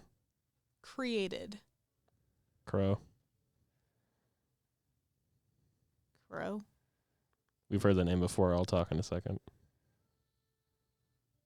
All right, there's a scene after the credits, but I think we'll just let them run while we talk. just to go off that, then in the very first episode, Ruby said she learned how to fight with the scythe from her uncle Crow. Mm-hmm. And Crow is clearly working for Ozpin. Mm-hmm. But Ruby did not know Ozpin. At least, had never met him before. Just something to throw out there. Yeah. And then the mystery of who this queen is. Yeah, the message "Queen has pawns" is the first allusion to something bigger that we see. I'm gonna say Queen is that glowing figure in the introductions. I don't feel bad telling you no. I don't feel bad telling you no. No. And you know what? You're not gonna know for a good little bit. Yep. Don't say when. I kind of wait for her to figure it out. But I'm overtime. But yeah, so that was until we see this final scene, RWBY Volume 1. But Queen is final boss, or Something like that. Oh yeah, for Crunchyroll Funimation helped fund this all the way back in the day. I guess that explains why it ended up under Funimation. Crunchyroll. But yeah, so with pretty much RWBY Volume 1 out of the way, I don't remember if this season's credit scene is canon or not, if there is one. But Sushi Monster. yeah, this Space Pizza. was back when Rooster Teeth was mainly just an internet company. Katie Hot Wife. Okay, Hot Wife Newville. The fans, yeah. The families. Yeah, they thank all their families and individual people as well. They even thank every member of the cast as well. Everyone's a part of this, so we're gonna individually thank all of you. Team Swain. Razor. Internet Obsidian sponsors. Dawn. Yeah, all of our, I believe this was crowdfunded. After Monty made the first trailer, I believe it was Teddy Burns. Yeah. These are all relatives of Austin, Joe Otto the cat. dog. Joe the cat was a cat that's been around, that was around for early. The Incredible Corbin Ted. McBride. I'm trying to remember if there was a scene at the end of this season or not. I genuinely don't remember. I know there's one at the end of Volume 2, but it's not canon. Yes, there is.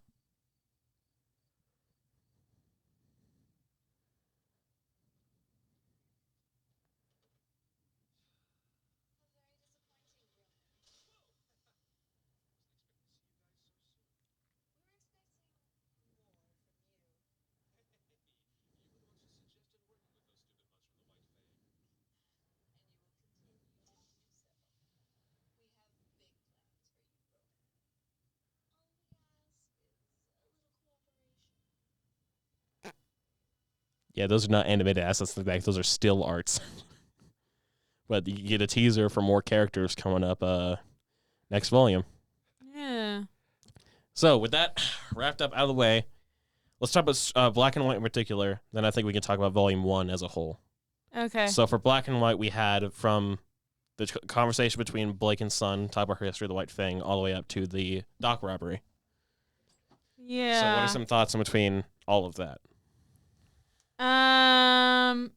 Thoughts about that. It was interesting, the fact that even though it's not mentioned, it's even though it's not said outright, it's mentioned that Blake knew him before he appeared at the dock. No, she didn't. No. I don't know. didn't? I don't know where you're getting that. No. In the conversation. No, when they're talking drinking. about it because they saw him run to the dock. He kind of give a flirty wink at her and then ran. And then after she left, at the end of the Stray, when she left, she was outside that statue outside the school. Sun was the one talking to her, so Maybe I misinterpreted something that he said to her. Yeah, Sun at the end of the last episode where she ran to the statue, Sun found her and talked to her. So he said, I knew you'd look better without the bow. He's trying to be suave. But then from the end of that episode to the start of this one, it's about a weekend, so a couple days. So they've been talking and hanging out for those couple of days, and that's them hanging out at that tea place. Oh, yeah. So they've been talking. That was her just explaining the backstory. They're both fauna. So See, I didn't get that there was a skip of a couple days between those two. Actually, with how Weiss said it, it said that they've been looking for her for 12 hours. on that day, on the day this episode took place, it's 12 hours that day. But Sun says, I've been trying to get you to talk all weekend. Oh, now she speaks. That thing. Yeah. So we had Blake. Let's start with Blake's like explanation of her backstory with the White Fang. Talk about how she was raised in it, but then 5 years prior from now, it changed leaders, and that's when things blew up. Yeah. That, it was kind of not surprising at all. Yeah, that's the first time we hear it. Like throughout the rest of this volume, like so White Fang has kind of been in the background, but this is the first time we hear that it used to be like a movement. It used to be like a peaceful civil rights movement. Yeah, it's not surprising at all. And we'll get a lot more of everything. I keep saying like, oh, we'll get more of this eventually. We'll get a lot more of everything as we go. Volume 1 just kind of helped like set the stage for what everything else will do. Yep. Yeah. Like the Brett said, you're not going to get any more shadow people in the background. Starting next volume, we have actual created background characters for everything now. Much like I quite enjoy episode 1 of season 2. Oh yeah, volume 2 is my favorite volume of the entire show. Some of their, at the end, by this volume, their animation has gotten quite a bit better. Yeah, from like episode 1 to like this one, there's improvement. Yeah, there's quite a lot of improvement. Yeah, like just in the character design itself. Yeah, like I didn't notice it till now. Watching like the eyes in particular of characters, sometimes they would be wonky. Like, yeah, I don't remember if it was Jaundice or Forever Fall, but like Pyrrha at one point had like a weird like eye thing, like a weird like stare. I think maybe her eyes were like maybe also like, just slightly too far apart. I never noticed one with RWBY. I noticed one with Pyrrha. I noticed one with Penny when they met her last episode. RWBY, when she was asking Weiss what her problem was, I kept on noticing. All that I could notice was the fact that her eyes kept on like drifting up, like they were trying to roll back into the. I think into her skull. And I just rewatched before watching Volume 8 and now Volume 9. 2 was the one I rewatched most recently, and I didn't notice anything rewatching that. So I think 2 fixes like all the little minor animation bugs that we have in Volume 1. Yeah. Like even just making improvements, like no more shadow people. I never saw any more animation bugs like Yang's hair falling through her torso or whatever. Yeah, throughout the argument with RWBY and Weiss, her eyes kept on like drifting from sort of like a sleepy eye to wide. Like this was the first season they needed to prove that what they're doing, the budget was good, and so that's why there's like so many time skips doing like short episodes, except for like the first one, the Players and Pieces, and then these last 2. So 1, 8, 15, 16, the longer episodes. Am I right? Penny's Pinocchio? I'm not going to answer that question. You can figure out when you figure out what the big detail is. I've kind of like let on too much with some characters already, so I'm not going to be answering like any of your predictions until there's a reason for me to answer them.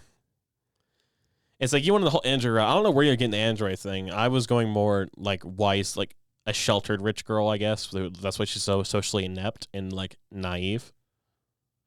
You didn't get Android from the fact that her entire back opened up to let out these weapons? She's wearing a backpack. Yeah, she is. On her back is like a dark green backpack. Y'all rewind if you want me to like rewind and her to go clothing designs, the fact that they're like glowing stripes and they're like these let me go back to a shot of Penny where she gets the swords out, and I'll show you it's a backpack. Where is it? I went too far. Somewhere around here. Damn it. Further back. About here, I think, is when she like jumps down, the backpack comes out. Yeah, she's wearing a backpack. There's the back of her dress, and then there's that. Yeah, you aren't getting It's like, Android from those socks, or the fact that her dress has like yes, green. everything is kind of like technological, but they'll get into this next volume. She's from Atlas, which is a very technological kingdom. Like out of the 4 kingdoms of main one, Vale is kind of like the most like normal one. Then I've seen a lot of people with clothing similar to that were completely human. Yeah, and I kind of get where you're getting it from now that I'm looking at it again, but when I first watched, I'm giving you what my first impressions were. I was seeing like it's kind of half-assed brought up that Atlas is a technological kingdom, and they say it later in a later volume. This is my thoughts from volume 2 as well. I was thinking, sheltered rich person. That's why, like in the car at the end, she's like, you shouldn't be out. Like she's being sheltered. So I was thinking she may come from like a wealthy line, but then she's being kept from the world, which like Weiss is a different. Like she's clearly like she has awful social skills for a different reason. My first impression is android, and then also groomed to be a weapon.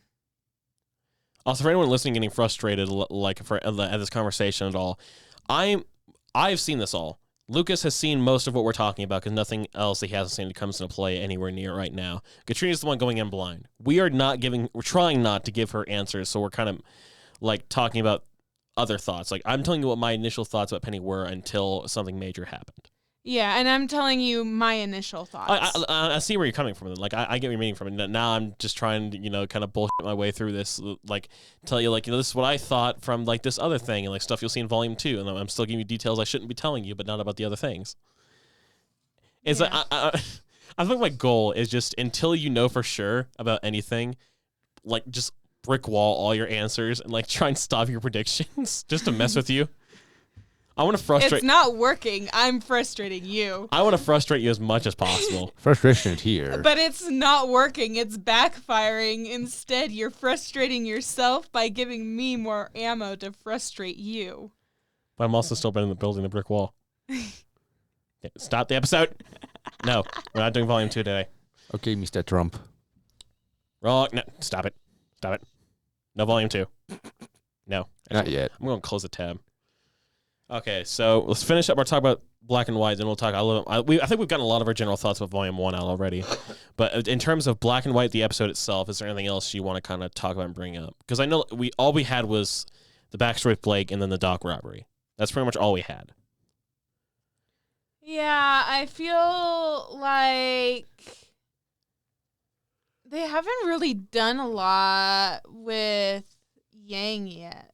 They haven't, not really. They had her they set her up as like as part of the team. They gave her a lot of screen time up all the way up through players and pieces of the test. But like in today's recording with this latter half of the season, we haven't seen like a ton of extra stuff for her. Yeah, and she hasn't had any really fighting scenes since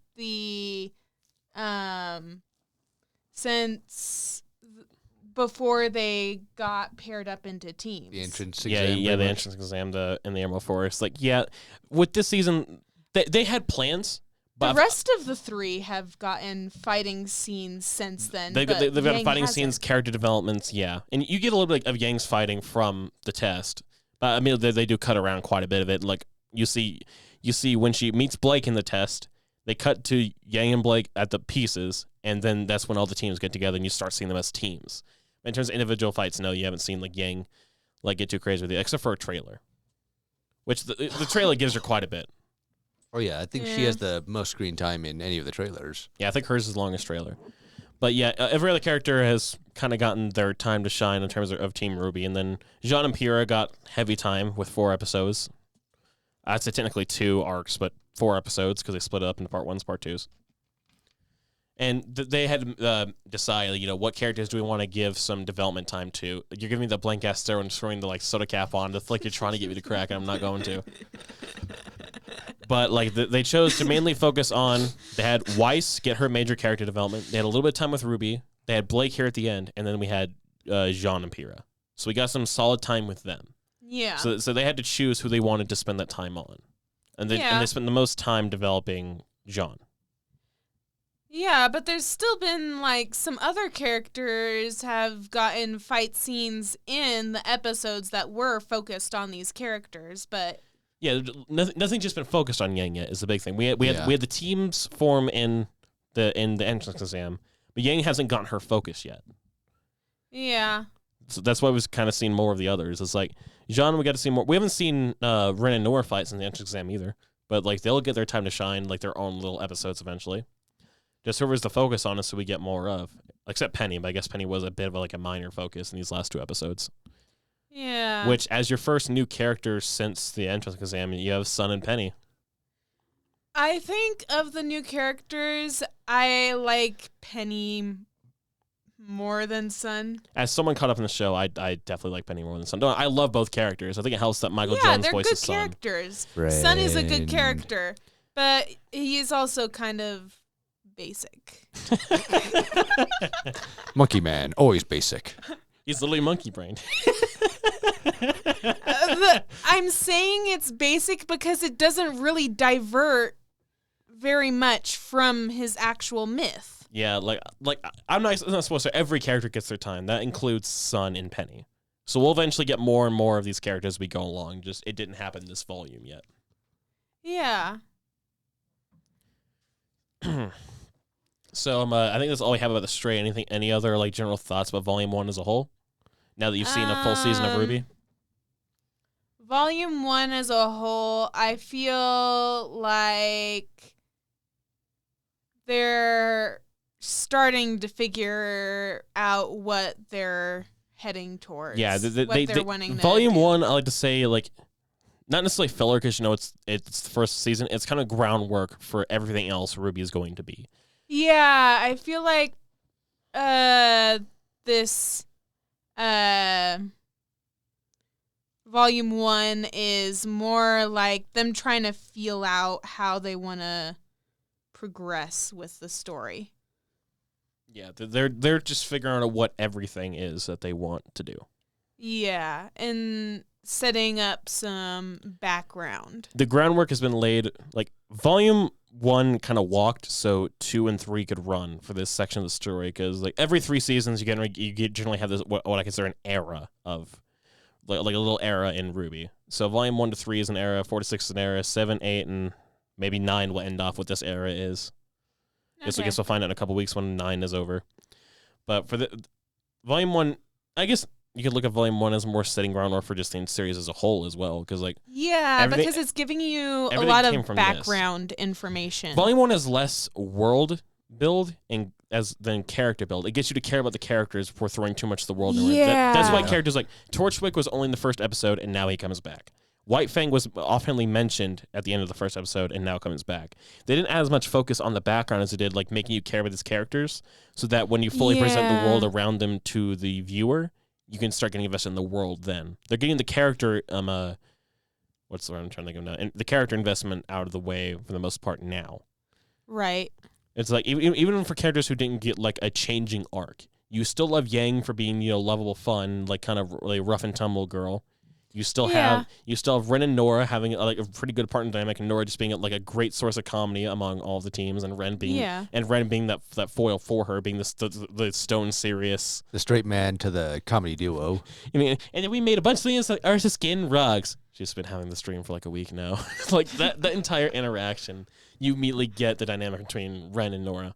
Or when I'm right before the exam or the initiation test, we're in the locker room where it's like Nora's like, we'll make the sound of a slide. Like what? Nora is the dreamer.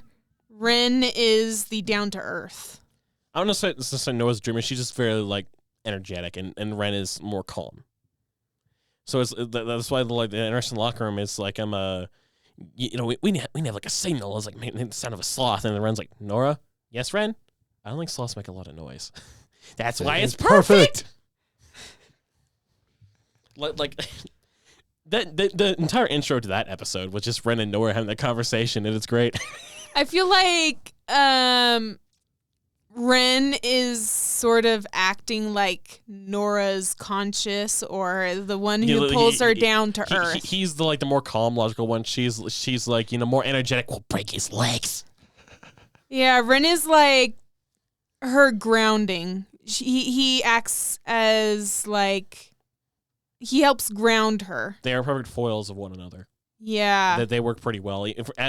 For Volume 1, them being pretty much just background characters, they work great as those. I feel like they're more side characters this season, but then like further on, they become more as, you know, actual characters. Yeah, it's kind of like how like Neville is in Harry Potter until like Order of the Phoenix. Like he's more of like the jokey side character, and then he gets more serious by Order of the Phoenix when he like steps up. Yeah, he gradually becomes a character throughout the movies to the point where in Deathly Hallows he's the one that kills Nagini. Yeah, I feel like spoilers for anyone who hasn't seen those movies yet.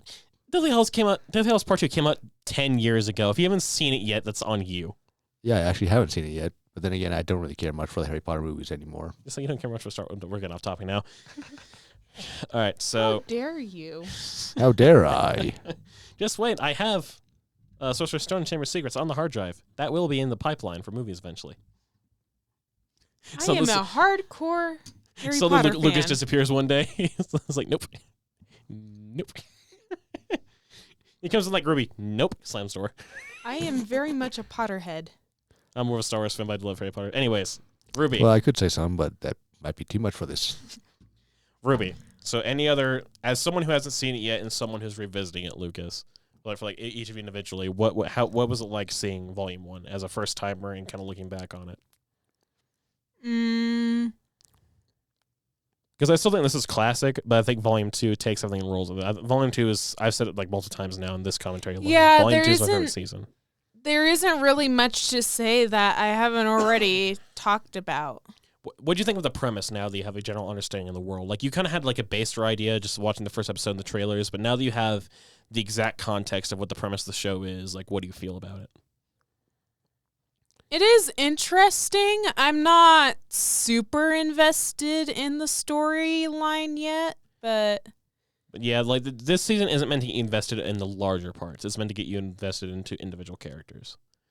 yeah, and that would probably work if I wasn't someone who preferred to be invested in the story before I get invested. And we're gonna get there now. That ending scene with Torchwick and the woman in red and the other two characters. That teases what we're gonna start getting into now. We're starting to kick off the larger story. Yep. Yeah, if it weren't for the fact that we're watching this as a reaction, like a commentary series, I probably wouldn't have been able to push myself to watch the entire of the first volume because I prefer to get into the storyline. At least now we can say, well, I guess not. I can't say the lowest story because it's Volume 8, but we can say you made it through the hardest part of RWBY, which is Volume 1. The original start. It really only goes up from here. Like I say Volume 8's bad. It's just mid. Like, it's still good to watch as part of the story, but it just doesn't live up to everything else around it. Yeah, I'm just a very storyline focused person. Well, you've made it past the hardest part for you then. Okay. You've made it past the roughest part of what turns off people from RWBY nowadays. People like just getting into it. You've made it past the hard part now. Right. I guess I do have a question, although it's not about this RWBY. The RWBY animated series that's Ice Queendom. Yeah. I've not seen that. That's another one of those Crunchyroll exclusives that you can only watch with like the premium one. So I haven't seen it. It's not anywhere connected to this. Yeah, I didn't know if like it was just a retelling of a slightly different way. It's kind of retelling, but also kind of not. Like, a lot of people were kind of about it. I'll find a way for us to watch it maybe eventually. Maybe when we at least see the first 6 volumes, maybe we can start watching Ice Queendom. At least, the one thing that saves this from me being invested is the fact that it's actually very linear. There's no jumping around to different parts like some series like to do. Whenever a series, even if it has a great storyline, if it jumps around, it makes it very hard for me to watch. You would not like Game of Thrones. Yeah. You would not like Game of Thrones. That balances so many character stories. I probably wouldn't watch it myself either. The Game of Thrones is so good, but it's because it makes every character. There's no main character in Game of Thrones. It gives you a cast to like experience stories with. I've fallen out of so many series simply because the creator decided not to be linear with their storyline. That tells me you can't follow multiple storylines. Chaos. I can, as long as there's just not too many. If it's like super wild and there's no real connection for me to make between the jumps, then it's super hard because I'm like, why are you giving me this now? Why can't you would hate Game of Thrones.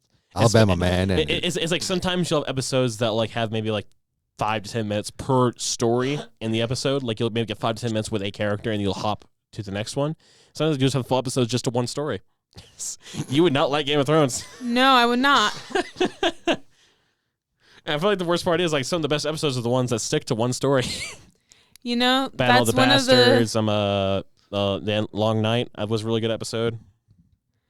I was really into the series that that new isekai anime about the girl who got reincarnated as a spider. Oh, you've But- lost yeah. me. You've lost me. Oh yeah, that one's you talk about actually isekai anime, quite a you bit already lost different me. because Yeah. her experience as a spider is actually while all the other reincarnations are still babies. Yeah, that the So- moment that I realized that these two parts of the stories were not lined up, I was like, wait, Yeah, it's about this is confusing. You're Oh, giving me yeah, it's about- information. Actually- it's about a 16-year time difference between. Oh yeah, actually, you'd hate Witcher more. Witcher does that. It has like two main stories, but they're like a decade or so apart. Yeah, I have issues with that because you're telling me to keep track of two different storylines at the same time. It's like Game of Thrones is at least and linear. there's no way for me to make a connection yet because they're so different. Yeah, it's like Game of Thrones at least linear in the sense that you're getting it in real time. Just you have several stories going on at once. Witcher is straight up. You have two stories from two different times going on at once. Because this future timeline has information that I haven't received yet. So this storyline is based off of information that I haven't received yet, so it doesn't make sense. But I guess it kind of lets you know when it makes sense when we go back into the or to the past in the next episode Back to and the find Future. them. Sorry, what? Sorry, that's Back to the Future. Is that also one on the list? Eventually. Where was I going with this? 'Cause Yeah, like all the no, side it's characters. every time someone interrupts me when I'm in the middle of a tangent, my mind always just blanks. I'm sorry.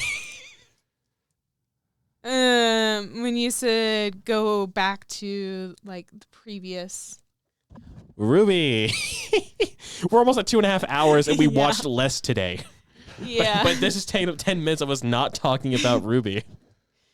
It was a rabbit trail, okay? Like I said, if you're explaining your interest in stories like that, you're already past the roughest part of RWBY. Okay. Everything else is like it gets into the larger world. You start getting more background, and it only gets bigger with each volume in terms of like okay. background and larger story. That's why I think you'll really like starting getting to volume 3 and 4 because that's where things like really start expanding. I also have issues with stuff that's really slow in the beginning. Not a fan of the slow burn. You really wouldn't like Game of Thrones. The first season, the last episode of the first season is what kicks off the rest of the show. And there's 8 seasons. I like Popeye, but there's one specific Popeye. I can't remember if it's a movie or an episode, but there's one specific one that my mom and my aunt wanted me to watch, but I couldn't watch it because it was just there was no storyline. No storyline whatsoever. Yeah, I hate it when, like, the start of an episode seems to throw you straight to the middle of the episode, but then they have the whole backstory. And 72 hours earlier. yeah. I know a YouTube channel, like one of the dudes, the YouTube channel's Blind Wave, the dude's name is Eric. He gets so angry when they do 72 hours earlier crap. It's like, what's happening in this opening 72 hours earlier? Well, no. Damn you. It is linear, but it's just there's no structure whatsoever in the storyline. No framework for the story to be telling itself. No, there's no structure at all, and I like structure. Oh, you like structure, you're probably not going to like Volume 8. That's probably one reason I didn't like Volume 8 is because it's like constantly like one continuous story thread. Throughout the entire thing it seems like it doesn't even resolve by the end. Until you see Volume 9, but still. I don't like that. I don't like Volume 9, but you know what? We got to watch it if you want to get to... I don't like Volume 8, but you're going to have to watch if you want to get to Volume 9. So you at least enjoyed RWBY Volume 1. Yes, I did enjoy it. Well, It was a little rough in the beginning, but like I said, I'm going to repeat myself now, but Volume 1 I think is the roughest part of RWBY. for people to get into. The But, last few episodes, I really did enjoy those. yeah, the Jean stuff followed by the Blake stuff is like a really good upward hill for RWBY. Yeah. It's like- It's like a spike. Like that's a solid 6 episodes of just good stuff. Yeah.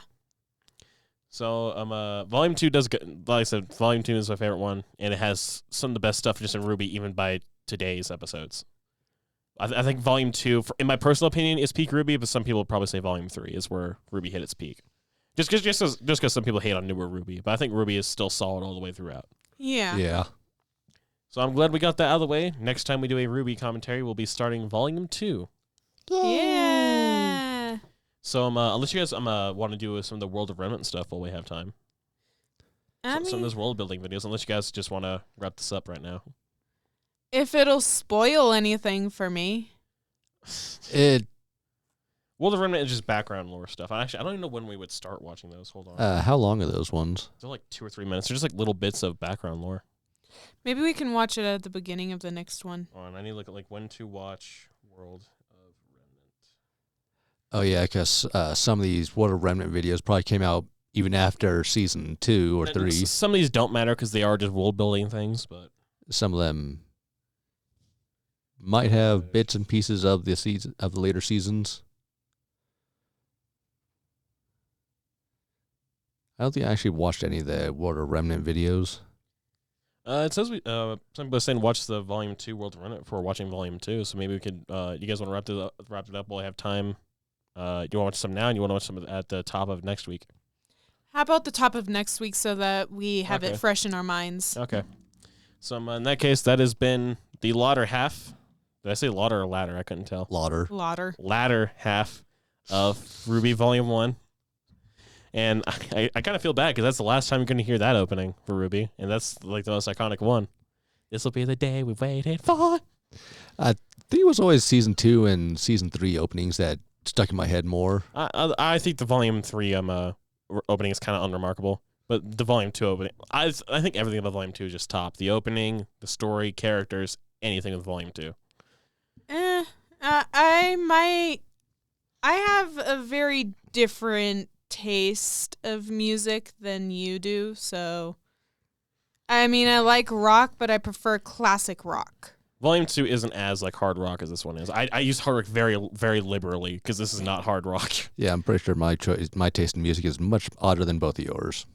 But that's the last time you'll hear "This Will Be the Day," and that's like this opening most iconic for RWBY, just because it's the one everybody heard first. And I honestly don't think it's everybody's favorite, but it's definitely the most iconic. Yeah. So that's one opening. Just like most animes, that's one opening that we'll have to sadly put to rest, unfortunately. But this has been RWBY. Next time we'll be starting Volume 2. Maybe I'm topping it off with World of Remnant like we did with trailers this time. For this volume. Mm-hmm. I'm glad you really enjoyed it, Katrina. And Yeah. Lucas and I were more than happy to revisit it. This is one of my favorite shows. Oh, yeah. Yeah. I will... Well, we'll see... Not see, but... Oh, you will be speak with- seeing. Speak with everyone in the next one. Yeah. So have a good night, people. Bye. Good night.